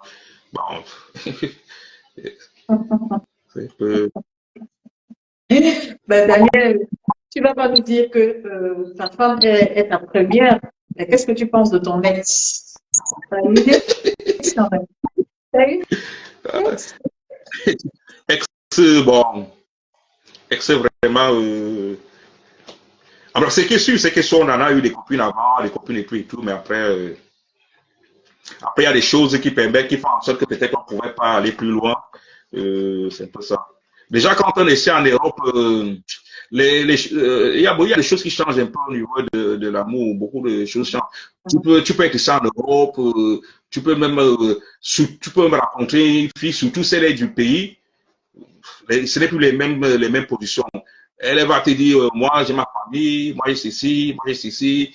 Et tu dois beaucoup plus t'orienter à sa famille, tu dois pas t'orienter à ta famille, à toi, elle va faire ceci. On parle de l'ex, on ne parle pas de la relation Non, actuelle. On parle de j'ai dit l'ex. de, oui, je parle de l'ex. Et pour qu'il y ait l'ex, peut-être il faut qu'il y ait des histoires comme ça là, des histoires comme ça là qui ont créé en sorte que peut-être que ça devienne l'ex.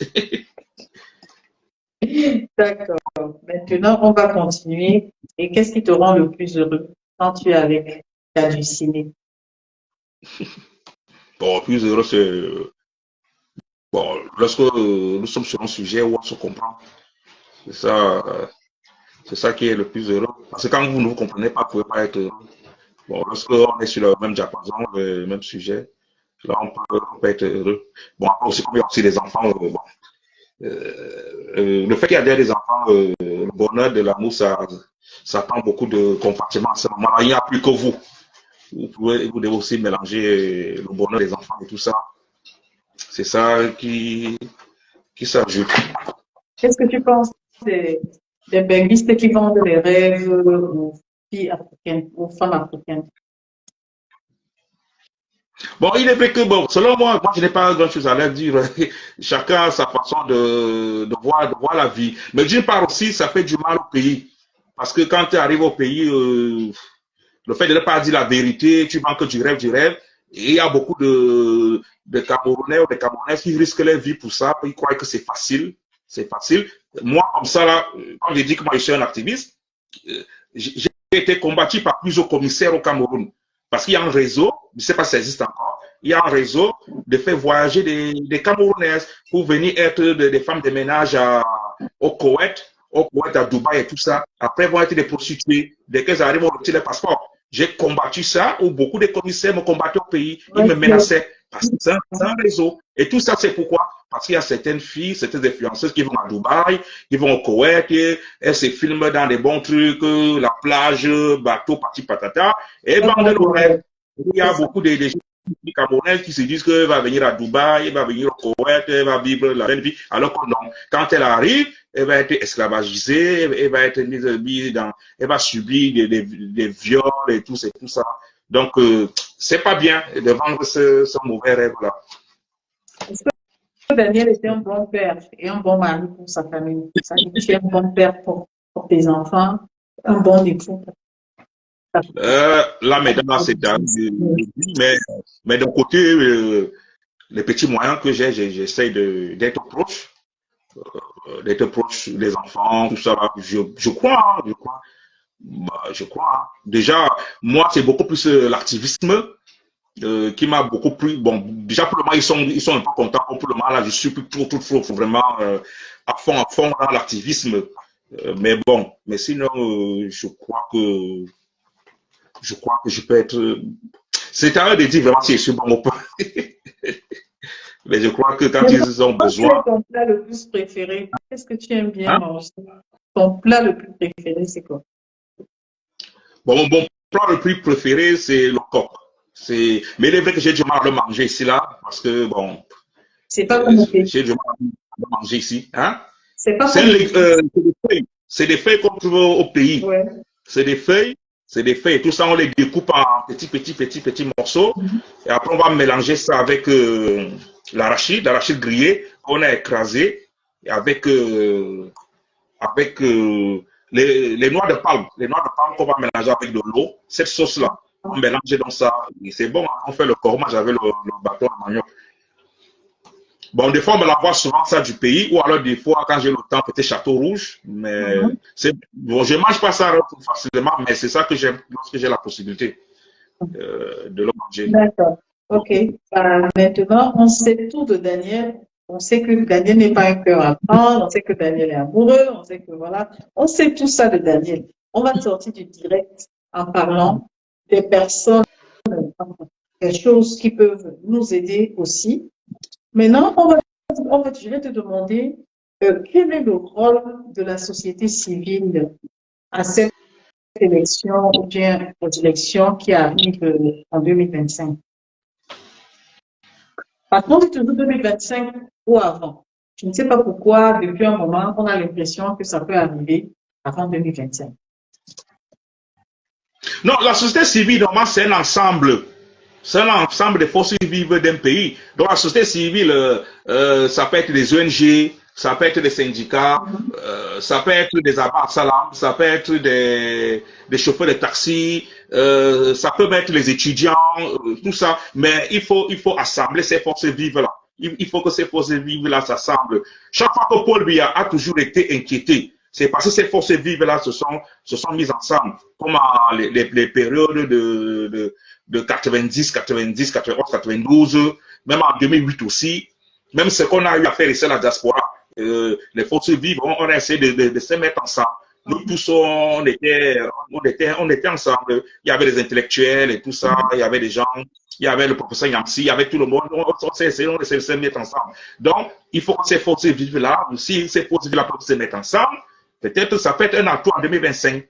Mais si ces forces vives-là ne sont pas ensemble, ça ne sera pas facile que toi seul, je ne sais pas, un intellectuel, tu te lèves, toi seul. Il faut qu'il y ait une plateforme de forces, oui, de ces forces-là. Super, j'espère que le message est passé.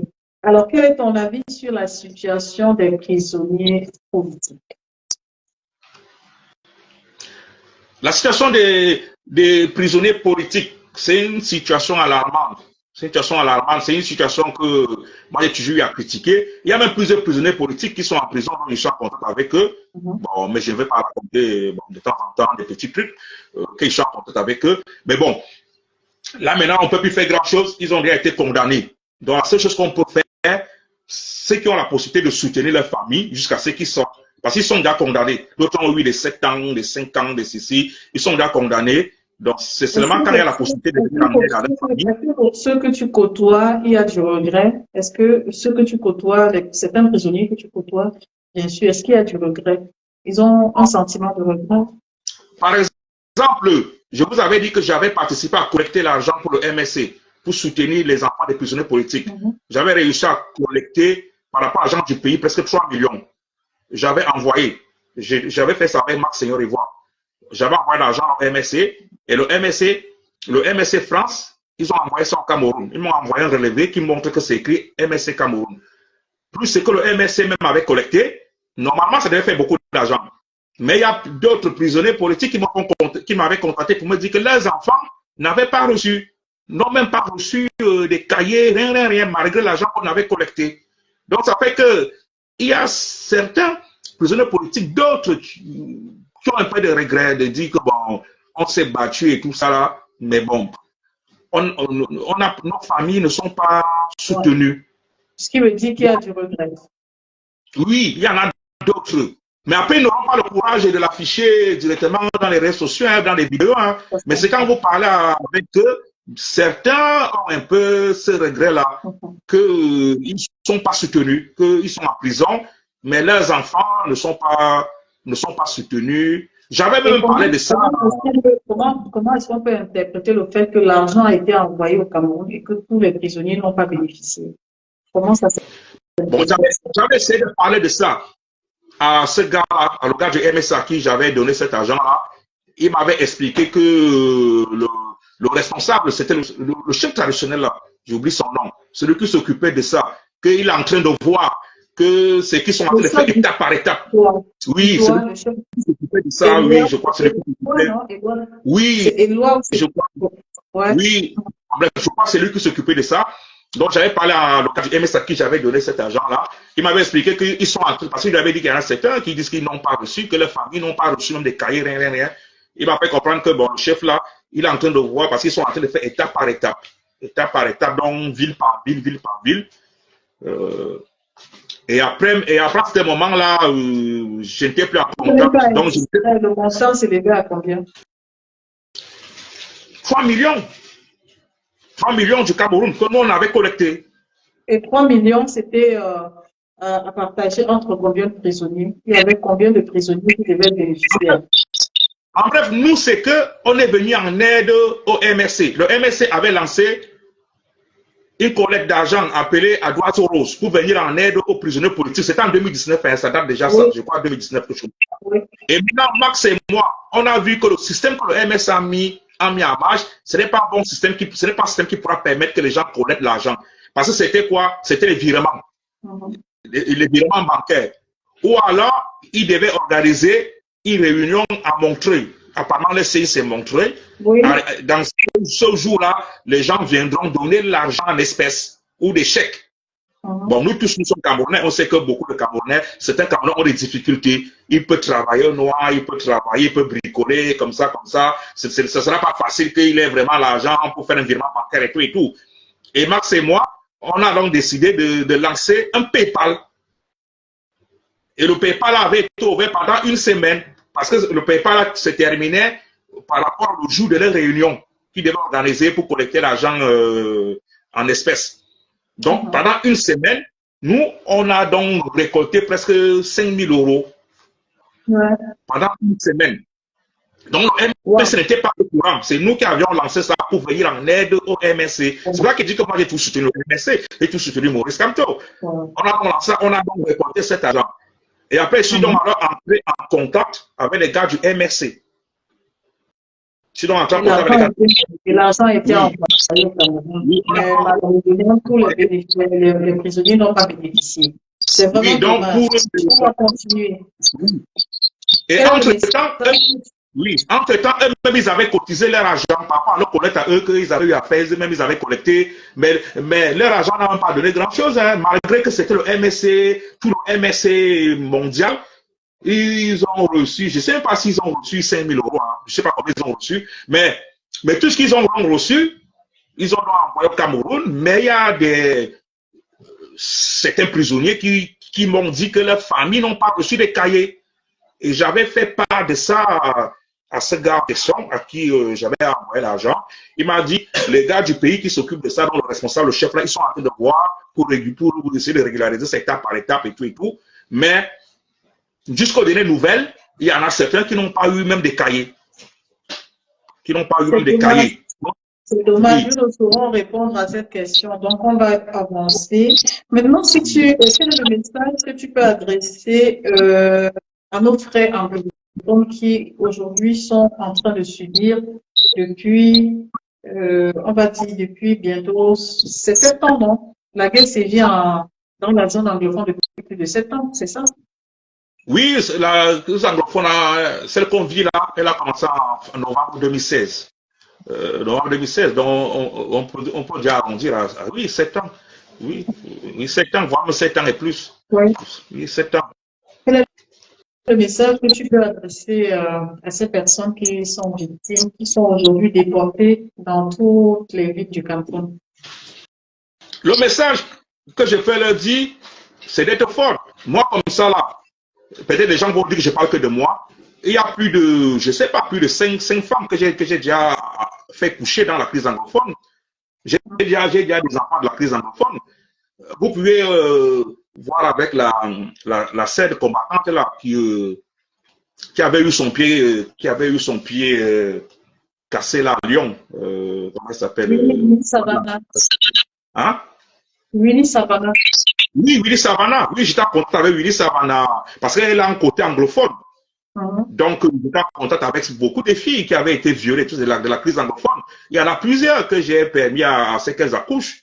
À ce qu'elles accouchent, les échographies, tout ça là. Willy Savannah, j'étais en contact avec elle, avec plusieurs filles. Jusqu'à présent même, je suis en contact avec plusieurs filles, beaucoup plus les filles, les femmes, parce que c'est elles qui souffrent trop de la crise anglophone. Plusieurs ont été violées et tout ça. Elles sont abandonnées à Douala, elles font la prostitution. Je suis en contact avec plusieurs filles de la crise anglophone, dont je viens en aide. J'ai déjà aidé à plusieurs à accoucher. Donc, le problème de la crise anglophone, c'est un problème politique. C'est un problème politique et il faut qu'il y ait un changement de régime, c'est tout, pour qu'on puisse résoudre la crise anglophone. Tant que Paul Biya est là, on ne pourra pas forcément résoudre la crise anglophone. Parce que la crise anglophone, c'est un problème qui date. C'est un problème colonial. C'est-à-dire que la France voulait s'approprier de cette zone-là. Parce que c'était une zone riche à un certain moment. Vers les 1970, on s'est rendu compte que c'est une zone riche qui a le pétrole et tout et tout. Et la France voulait donc s'approprier de ces pétroles-là. Et la France voulait gérer ces pétroles-là sans avoir de contre-pouvoir.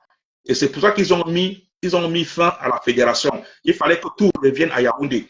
Il ne fallait pas qu'il y ait une fédération, parce que quand il y a la fédération, les leaders anglophones de l'époque, les John Gofontia, les Kandel Mouna, tout ça, allaient avoir un droit de regard sur le pétrole, sur la recherche du côté anglophone. Mais quand c'est un État unitaire, tout est centralisé à Yaoundé. Donc, c'est le pouvoir de Yaoundé que la France a mis en place qui aura droit de regard. Et la France pourra gérer le pétrole comme il voulait. C'est un peu tout ça la crise anglophone. Et c'est pour ça que cette zone-là, elle a été assimilée. Ils ont mis fin à la fédération. On a mis en place un système hyper centralisme du pouvoir. Et c'est ça la crise anglophone, que les anglophones se sentent délaissés, se sentent assimilés, se sentent... bon, c'est un peu ça. Donc, c'est un problème politique. C'est un problème politique. Il faut qu'il y ait un nouveau régime.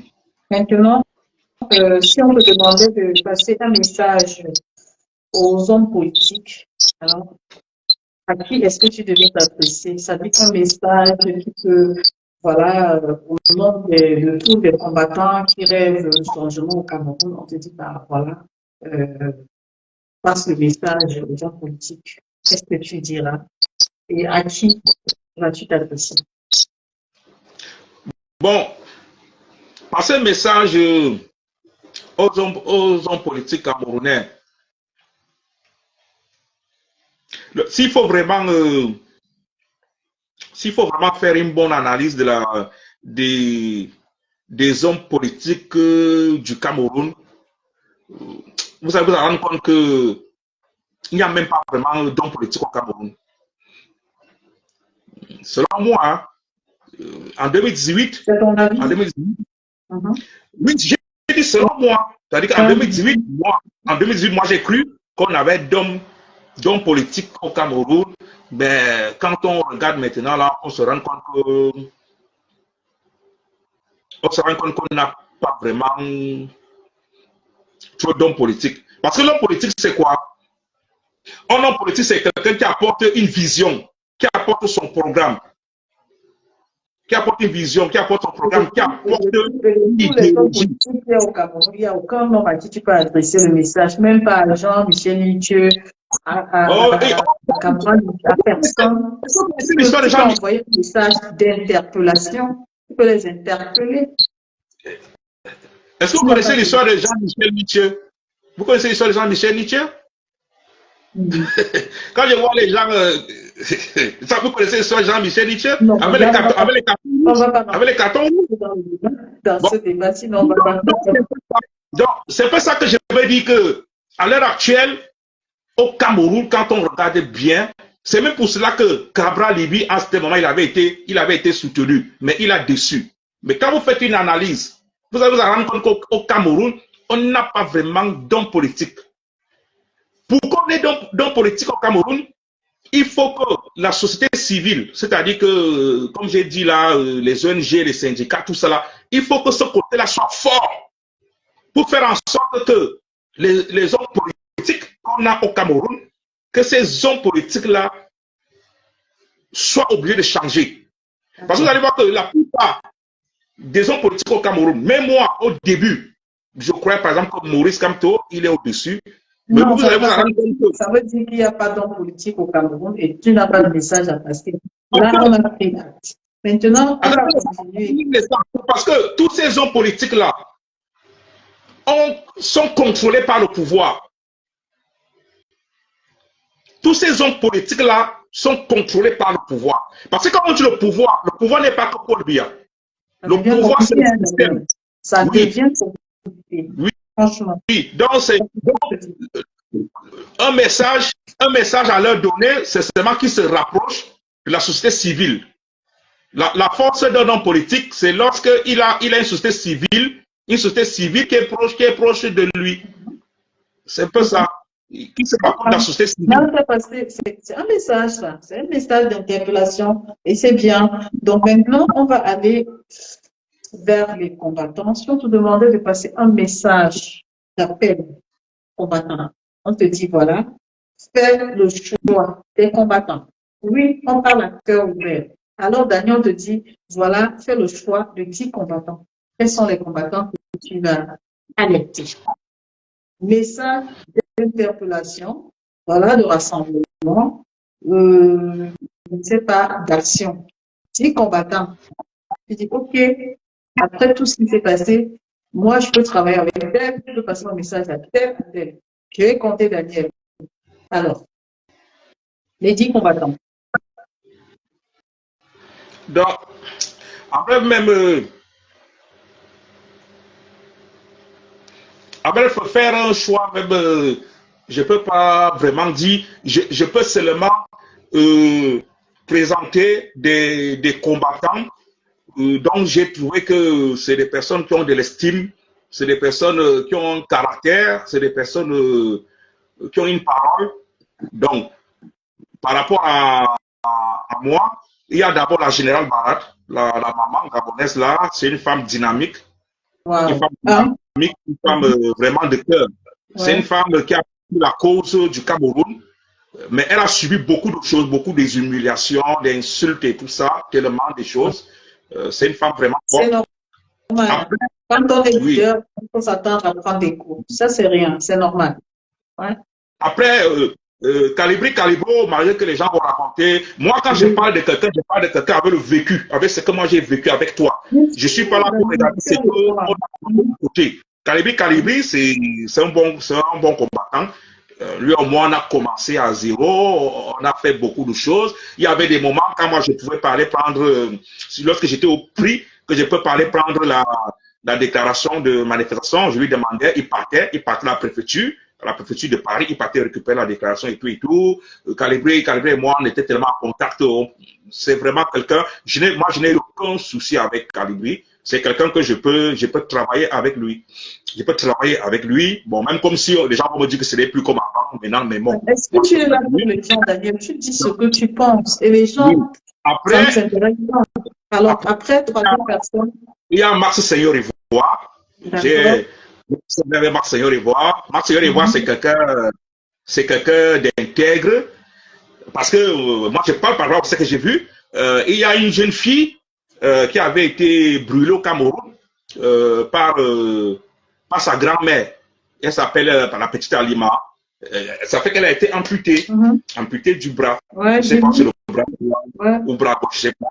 Ouais, et bon, je me suis décidé, j'avais lancé une cagnotte pour aider cette fille-là, parce que je crois qu'il y avait des problèmes de médicaments et tout.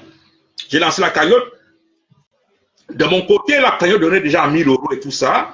Et j'ai parlé de ça à Max Seigneur Ivoire. Max aussi, il a commencé à faire la publicité de la cagnotte.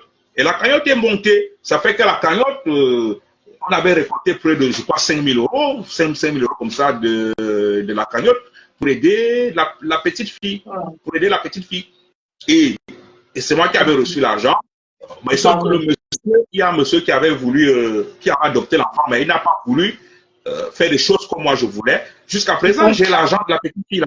Donc, et Marcel ne m'a jamais dit l'argent, donne-moi ceci, donne-moi ceci, donne-moi ceci, donne-moi ceci. Non. Jusqu'à présent, j'ai l'argent de la petite fille là pour voir si la situation se décante. Donc, Marcel, c'est quelqu'un d'intègre. On a vécu beaucoup de temps ensemble dans la lutte et tout. Et tu comptes gérer ça comment? Parce que c'est une histoire qui date de plus de 2 ans.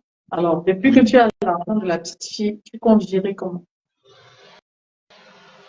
Mais je compte gérer jusqu'à ce que soit la fille commence à avoir un certain âge que je peux parler avec elle, ou alors le monsieur qui l'a adopté, il revient dans les bons sentiments et il me contacte. C'est pour ça que je veux dire que moi je suis un activiste. Un activiste, c'est quelqu'un qui a des principes, qui a des visions, qui a sa ligne. Je suis entré dans la lutte pour aider les gens, pour aider les causes. Est-ce que tu es toujours en contact avec la famille de la petite fille? Non, moi je suis plus en contact avec eux. Ce n'est pas moi. Moi, j'avais dit, oh monsieur, bon, comme tu as adopté l'enfant, bon, voilà l'argent que. Parce qu'au début, moi j'avais lancé la cagnotte pour aider la petite par rapport aux médicaments. Après, comme eux au pays, ils recevaient aussi de l'argent que les gens les aidaient, ils m'ont dit non, gardez cet argent-là. Nous, l'argent qu'on a au pays, on essaie de payer les médicaments avec. Gardez cet argent-là. Bon, maintenant, là, quand il a terminé son histoire et tout ça, il me dit maintenant qu'il va adopter la fille et tout ça. Bon, je lui ai dit, bon, c'est bien si tu as adopté la fille. Si tu as adopté la fille, ne comptez pas que sur cet argent. Il me dit non, il n'y a pas de problème. Après, moi, je lui ai dit donc, envoie-moi. Et toi, tu comptais faire comment avec la petite? Si la petite n'avait pas de famille, est-ce que ce n'était pas normal qu'il propose d'adopter la petite? Qu'est-ce que tu avais comme solution pour elle? Moi, je n'ai jamais été contre le fait qu'il a adopté l'enfant. Moi, je n'ai jamais été contre le fait qu'il a adopté l'enfant. Mais je lui avais seulement dit, j'espère que tu n'adoptes pas l'enfant parce qu'il y a les 5000. Donc, il m'a fait comprendre que non, il a adopté l'enfant. Après, quand l'enfant, il a amené l'enfant chez lui et tout, je lui ai donc dit qu'il m'envoie un planning d'organisation par rapport à cet argent. Et lui, il m'a envoyé le planning en un an. Il finit d'utiliser les 5000 euros. Il a mis des factures, des choses que je ne comprenais même pas. Moi, je lui ai dit non, ce n'est pas comme ça que moi, je présageais. De toute façon, le chapitre là est compliqué. Si j'avais su ça, ça aurait été dans le thème de la journée. Tu vois, parce que quand je comprends l'affaire, c'est un enfant, on a cotisé pour elle, elle n'a jamais perçu son argent. Peut-être qu'il fallait prendre des dispositions avant ou après. Bah, ça n'a pas été le cas. Aujourd'hui, tu n'as pas de nouvelles de l'enfant, l'argent est là. On ne sait pas si l'enfant est toujours en vie. Ça, je pense qu'il revient de ta responsabilité, il revient à toi de chercher à avoir les nouvelles de l'enfant. Je ne sais pas, en passant par lui, en passant par une autre personne. Ce n'est pas à moi de chercher les nouvelles de l'enfant, parce que moi, j'avais dit à ce monsieur-là, voici mon planning. Chaque année, on donne 500 000 pour le soutien de l'enfant. Pour l'école de l'enfant, 500 000 chaque année. Oui. C'est ça que moi j'avais donné, 500 000 chaque année. Et le monsieur avait dit non. Il avait dit non, moi je ne veux pas, il faut que tu donnes tout l'argent. Je lui avais demandé, c'est toi. Je lui avais donc dit, ce n'est pas toi qui a organisé la cagnotte. Moi j'avais organisé la cagnotte pour venir en aide à la petite fille. Je n'ai pas organisé la cagnotte pour qu'on te donne tous les 5 000 euros. Et toi, je lui ai dit que même l'enfant de Paul Biya. Même l'enfant de Paul Biya. Tu comptes faire comment pour rentrer en contact avec la petite fille? Bon. Comment est-ce que tu comptes gérer ça?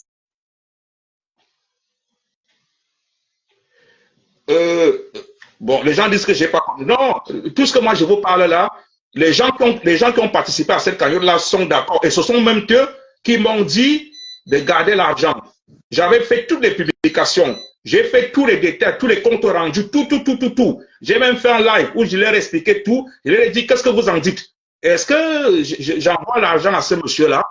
Ou alors, est-ce que je garde l'argent jusqu'à ce que, quand à ce moment, la fille je pourrais déjà parler avec la fille, je vois les gens m'ont dit, garde l'argent.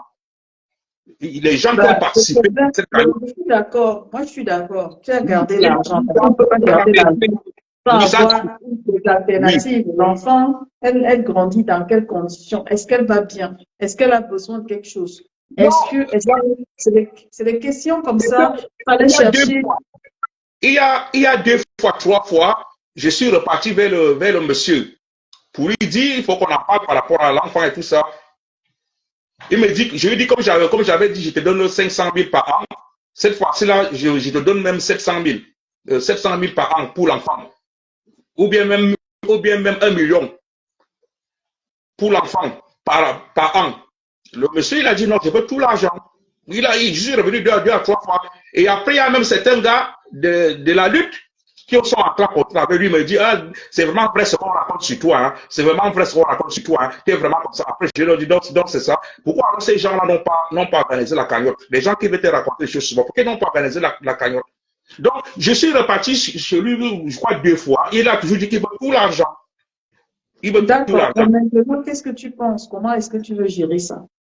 Bon, moi maintenant, tu sais, on dit souvent chez nous que l'argent ne pourrit pas. Là, moi, je suis là, j'ai un travail, je suis un fonctionnaire. Je suis un fonctionnaire de 100 francs, j'ai un salaire. Donc, je peux pas avoir un problème de 5 000 euros. Même si j'appelle mon banquier, là, il dit que je veux un 5 000 euros, le banquier va me donner. Moi, je suis un fonctionnaire. Donc, là, pas le problème. En fait, le problème, c'est la petite fille. Est-ce qu'elle est dans l'urgence? Est-ce qu'elle va bien? Est-ce qu'il n'y a pas une possibilité de prendre de ses nouvelles sans passer par le monsieur? Est-ce qu'il n'y a pas une autre contact et tout? Savoir au moins l'état de sa santé, si tout va bien pour elle. C'est là que se situe mon problème. C'est compliqué. On peut pas offrir une cagnotte pour aider une personne après. Non, on peut pas m'appeler voleur de litchi parce que ça, c'est une vieille histoire. C'est une vieille histoire que je n'ai même jamais cachée. C'est depuis 2019. Le problème est que je ne peux pas aller vers la... C'était une parenthèse. Là, il est 23 heures passées. Il est 23 heures passées. Donc, on va avancer. Je préfère. Je peux parler vers l'enfant parce que le monsieur qui a l'enfant, il sait là me trouver. J'ai toujours mes numéros. Il sait là me trouver. Il connaît tout. Il ne va jamais rappeler pour me dire oui, comme tu avais proposé comme si, moi je propose comme ça là. Non, lui il est toujours sur le truc et que tu me donnes tout l'argent.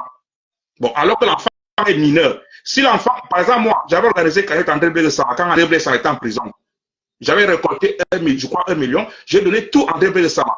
Parce qu'André Blessama était majeur. J'ai donné tout l'argent. Jusqu'à ce qu'André Blessama me suppliait, pas même un juge. Je suis d'accord avec toi. Oui. En fait, de toute façon, il faut penser. Oui. Il faut penser donc, le monsieur dit qu'il veut tout l'argent. Et en plus de ça, le planning qu'il m'a envoyé, ce n'est pas un planning d'utilisation au Cameroun. D'un enfant au Cameroun, tu utilises 5 000 euros à un enfant, tu mets même des choses même que les enfants du Cameroun ne font même pas, tu mets. Donc, maintenant, s'il revient vers moi, il me dit, bon, on propose comme ça. Là. Mais en fait, de toutes les façons, moi, c'était pour demander le nom des combattants. Maintenant, c'est toi qui as ramené ce débat-là et voilà, il est 23 heures passées. Et je pense que... Mars Seigneur Ivoire. Donc, on était à Mars. On était à 3 Mars. On peut continuer. De bien. Après, il y a aussi fils du planteur. Il y a aussi fils du planteur. Le débat plus. Donne seulement les noms. Il y a Dreboni au début, même comme je ne le vois plus, Dreboni. Dreboni, il est bon. Dreboni, il est bon. Après, il y a Junior Zogo. Même quand les gens veulent raconter Zogo, moi, je parle de Junior Zogo. La façon dont moi j'ai connu Junior Zogo au début, qui nous a retrouvés tout et tout. Junior Zogo, c'est quelqu'un de bon. C'est quelqu'un de bon. Bon. Il y a le frère qui est en Allemagne, là. Martin Tadjo, il est bon. Il est bon. Les choses même que je parle même là, Martin Tadjo, il avait même décrié même ça, mais je crois moi-même, il avait décrié même Martin Tadjo. C'est quelqu'un de bon. C'est quelqu'un de bon. Martin Tadjo. Ça respecte. Peut-être un jour, il est bon. Bon, après, maintenant, là, moi, je ne sais pas si il va m'arriver à 10 ans. Mais oui, on a assez. Il y a Tchombo. Tchombo, il est bon. Tchombo, oui, c'est pas Tchombo, il est bon, mais sauf qu'il a un problème qu'il peut changer d'avis par rapport aux intérêts. Bon, c'est un peu ça. Mais sinon, quand il était... Quand il est bon ou il n'est pas bon, on prend quoi? Il est bon ou il n'est pas bon? Parce que bon. Tu viens de dire, mais je comprends. Bon, quand je dis qu'il est bon, ça veut dire que quand vous êtes avec lui, par rapport à certains principes, il les respecte. Mais à certains moments, s'il trouve mieux ailleurs, il vous lâche. Mais ça veut dire qu'il est bon ou il n'est pas bon? Bon, s'il faut dire, je peux dire qu'il n'est pas bon. Oui. Donc, c'est... Bon, après, c'est comme ça. Donc, c'est... Bon, après... Donc, on est resté à 8. On est resté à 8, à 7. Bon, je crois qu'on peut rester à ce niveau-là. Hein.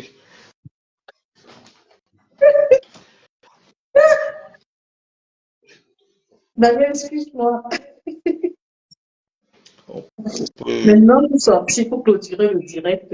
Qu'est-ce que tu peux dire à toutes les personnes qui étaient connectées ce soir? Voilà, ceux qui ont été durs avec toi, ceux qui ont été doux avec toi. Qu'est-ce que tu peux leur dire? Un message d'amour, quoi. Oui. Bon, je remercie tout le monde. Merci pour tout. Bon. Moi, je suis quelqu'un de simple, beaucoup plus même sociable. Je m'entends beaucoup plus avec les gens, facilement avec les gens, même dans mon travail, tout ça. Et moi, je suis quelqu'un qui a toujours été activiste. Même dans mon travail, je suis syndicaliste. Je suis un responsable syndicat. Donc, je suis quelqu'un qui défend toujours un peu, qui défend les causes, qui défend les personnes. Ça a toujours été comme ça, même dans ma vie familiale.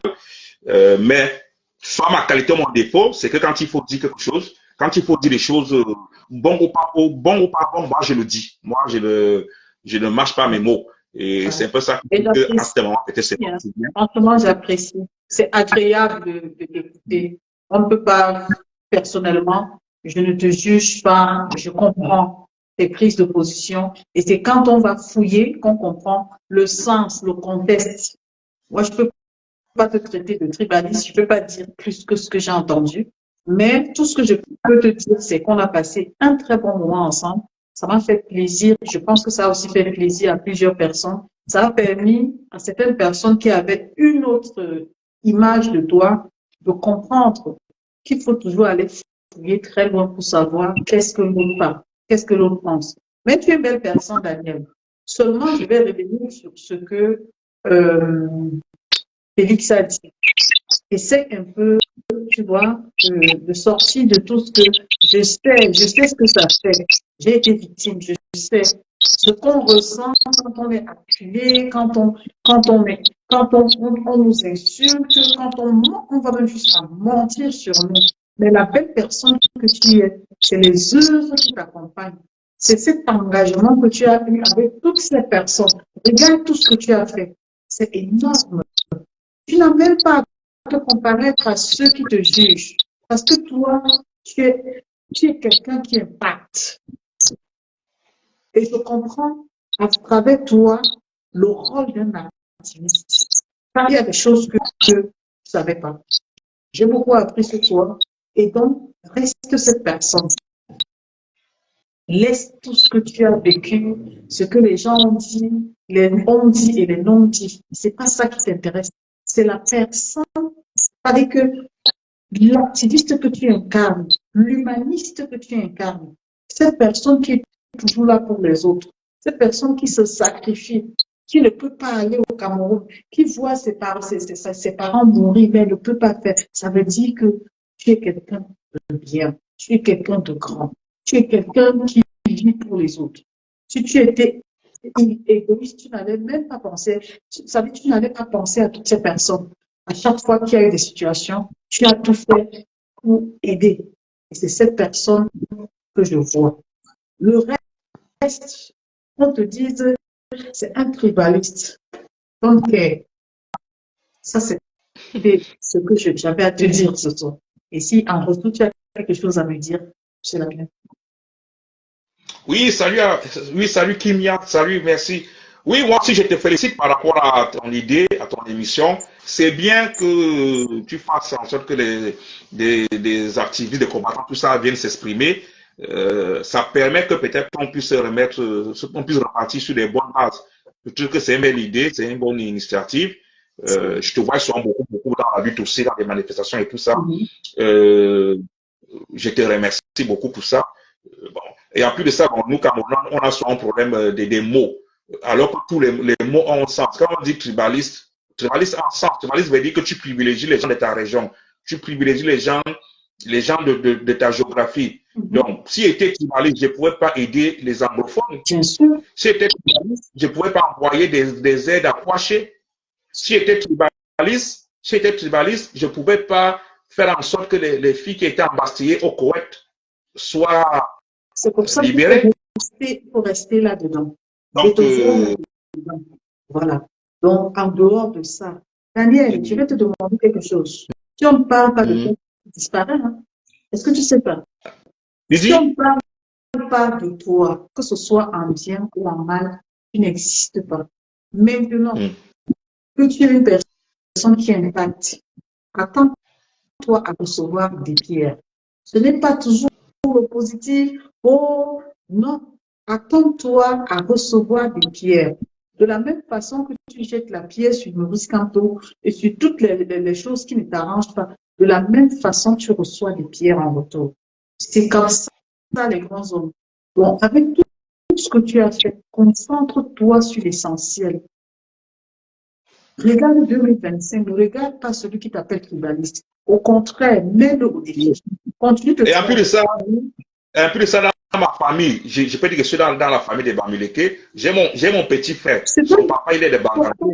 C'est pas important de toujours expliquer, je suis dans la famille, j'ai telle personne qui est Bangladesh. On n'a rien à faire avec ça. Tu vois, on est des Camerounais. Moi, tu es dans mon émission, je ne cherche pas à savoir si tu es boulot, si tu es ceci, tu es cela. Je sais que tu es mon frère. Terminé. Et c'est ça qui est important. Donc aujourd'hui, je t'assure, ça me fera plaisir que tu ressortes de cette émission avec une autre image. Je prends des pierres parce que je suis une personne impacteuse. Je prends des pierres parce que j'ai une mission. Je prends des pierres parce que je défends une cause noble. C'est normal que tu prennes des pierres. Tout le monde ne va pas l'accepter. Tout le monde ne va pas accepter Daniel. Et il faut savoir que quand tu es une personne qui a une mission, quelqu'un qui a un potentiel, tu déranges les gens qui ne sont pas à ta hauteur. Parce que quand tu te mets avec eux, tout ce qu'ils peuvent faire, c'est te ramener en arrière. Est-ce qu'on se comprend, Daniel? Oui, je vois. Ramène à leur niveau. Mais toi, avec tout ce que tu as expliqué ce soir, là où tu as gâté, c'est la partie où tu as mélangé comme tout dedans, comme ça. Et tout ça, c'est un détail qui n'a pas d'importance.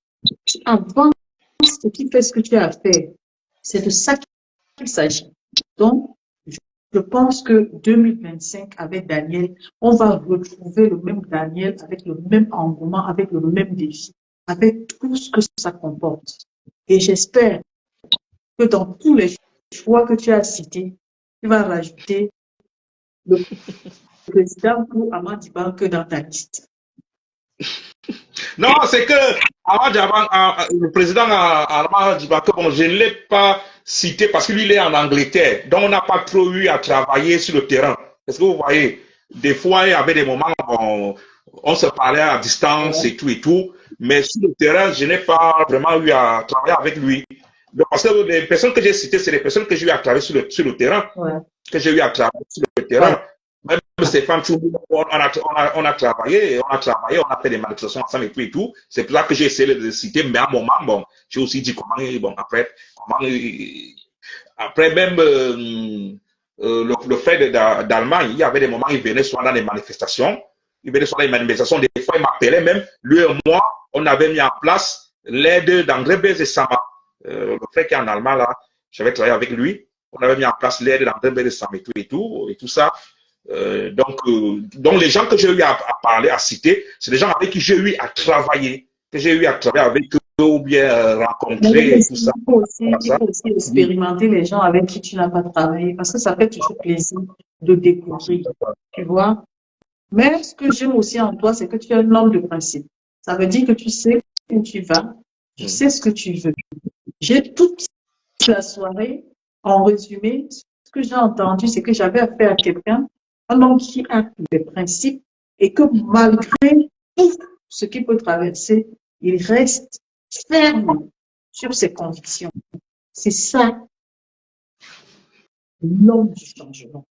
C'est lui, l'homme, c'est toi, l'homme du changement. Tu as pris du recul, Daniel. Tu as pris du recul. Hein? Tu étais plus visible. Pourquoi? Parce que tu ne voulais pas te retrouver dans certaines choses. Tu as accepté qu'on t'insulte. Tu continuais d'écrire. Est-ce que ça t'a empêché d'écrire? Mais tu as écrit dans le livre là, et tu as lavé, tu as lavé les personnes et tu as pris le présent comme te mélanger dedans, alors que moi je te dis que par émotion, tu l'as fait. Ça n'avait pas lieu d'être. Parce que dans ton fond, ça se ressent. Tout ce que tu as écrit, c'est en réponse à tes détracteurs. Quand on a été en voix dedans, c'est la vérité. Donc, sur ce, on va se quitter. Tu vois, tu me disais qu'il faut commencer en mars. Tu me disais qu'il fallait commencer à 18h. Tu vois quelle heure il est, Daniel? Tu m'as dit que tu travailles demain. Moi aussi, je vais partir. T'as vu? C'est ça l'émission. Quand on commence ça, et si j'avais parcouru, j'avais prévu 40 questions. Tu as vu? 44 questions. 44 questions. Donc, s'il fallait parler de tout ça, on n'allait pas finir. Donc, ça veut dire que plus on parle, plus on se libère, plus on se rapproche de l'objectif, plus on essaye d'oublier ce qui se passe derrière nos problèmes qui n'ont même pas d'importance.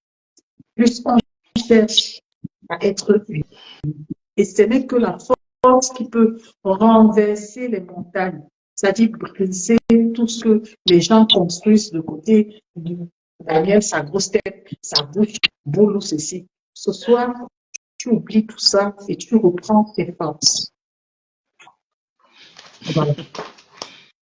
Oui, d'accord, merci.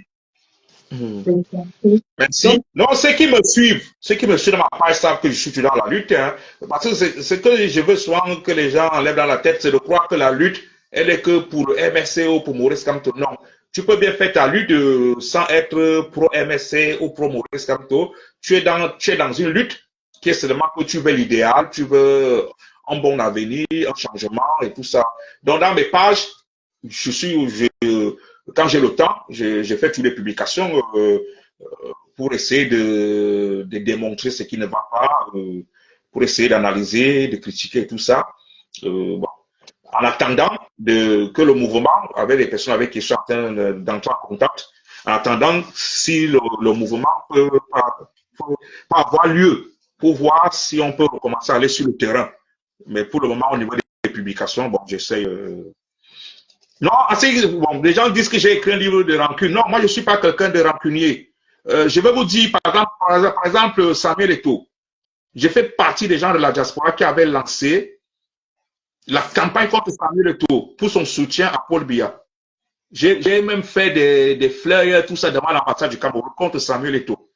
Mais ça ne m'empêche pas de soutenir Samuel Eto'o actuellement par rapport au travail qu'il fait, par rapport au changement qu'il apporte, par rapport au dynamisme qu'il apporte. Donc, je ne suis pas quelqu'un de rancunier. Alors qu'il y a d'autres gens qui détestent Samuel Eto'o tout juste parce qu'il avait soutenu Paul Biya. Bon, il avait soutenu Paul Biya.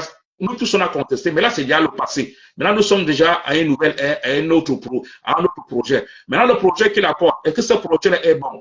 Est-ce qu'il n'est pas bon? Est-ce que donc, moi, je suis pas, tu es quelqu'un de rancunier, c'est que je suis toujours, ce que je critique toujours, c'est que j'ai toujours une dent contre Eto'o. Mais je n'ai plus une dent contre lui. Je suis même beaucoup plus même, je lui apporte même du soutien. Parce Est-ce que que pour tu le es en moment, train de lui passer, est-ce que tu es en train de lui passer un message comme ça? bon, Tu es en train de Samuel, parler. le message, c'est seulement qu'il il respecte son projet, il respecte son, et quand tu regardes pour le moment, son projet est respecté, qu'il respecte son projet dont il avait hâte de mettre en place. Et quand on regarde le travail qu'il apporte, moi, je trouve que pour le moment, c'est bon. Donc, moi, je ne suis pas quelqu'un, si j'étais que de rancunier, c'est que je ne suis pas que de rancunier. Le livre que j'avais écrit, il y a plusieurs chapitres. Il y a des chapitres, je parle de l'histoire du Cameroun, de l'UPC, de Oumniobé, tout ça. Je parle de la diaspora. Je parle même de la lutte comme les Armand Diabaké, comme ça, là, la lutte même qui a commencé avant. La diaspora avant, les Wanto, les tout ça là, les Busniche. Je parle un peu de tout ça. Mon livre n'est pas qu'un livre de haine. Je raconte un peu tout de la diaspora, tout. Je parle de Paul Biya, je parle un peu de tout. Et à la fin même, je parle même de la base pour que la base puisse continuer. Il y a un chapitre là qu'elle a venu pour la base, où je parle de ça, où j'essaie Donc, de faire mon on va analyse. inviter les gens à aller Oui, sur Amazon. oui, il est à Amazon, presque 8 euros et quelques. Vous Ah ouais. tapez sur Amazon dans Et parce que, donc, moi aussi, je vais commander et je te promets, je vais lire ton livre. Et là où je ne serai pas d'accord avec toi, je vais t'appeler pour te dire, là, vraiment, je ne suis pas d'accord. Il faut aussi accepter les critiques. Il y a Betty Locamide, parce que c'est lui qui est sorti depuis novembre 2020. Il y a Betty Locamide qui avait acheté le livre. Bon, il avait acheté le livre, il a fait un live pour commenter le livre. Bon, mais sauf que bon, quand tu fais un live pour commenter le livre, le mieux c'est aussi d'appeler l'écrivain, l'écrivain pour que vous puissiez avoir l'échange. Mais lui, bon, il fait partie des premières personnes qui ont orienté le livre dans le tribalisme. C'est-à-dire que il a acheté le livre, il a lu le livre, il a fait un live pour dire le livre de Daniel Essima contre les Bamileke. C'est-à-dire que et ce jour, je ne sais pas, les personnes qui ont vu son live, il a intitulé que le livre Daniel Essima contre les Bamileke. Donc cela a donc fait en sorte que le livre était bien vu que c'est un livre que j'ai écrit contre les Bamileke. Et quand je contacte les journalistes de la diaspora qui sont dans les réseaux sociaux, ils disent qu'ils ne peuvent pas me prendre parce que je suis contre les Bamileke. Donc c'est un peu ça. Sinon, on va devoir se séparer. Je suis désolée. Il est minuit, moins 20, moins 25. Donc, je suis désolée. Daniel, on va se dire. Continue de l'avant. L'émission, c'est bien. Ça permet que les gens s'expriment. Continue de l'avant. Merci. Merci. Allez, bonne soirée. Bon début de semaine à toi. Merci bonne soirée à tout le monde. Allez, portez-vous bien. À la prochaine. Oui. Bye.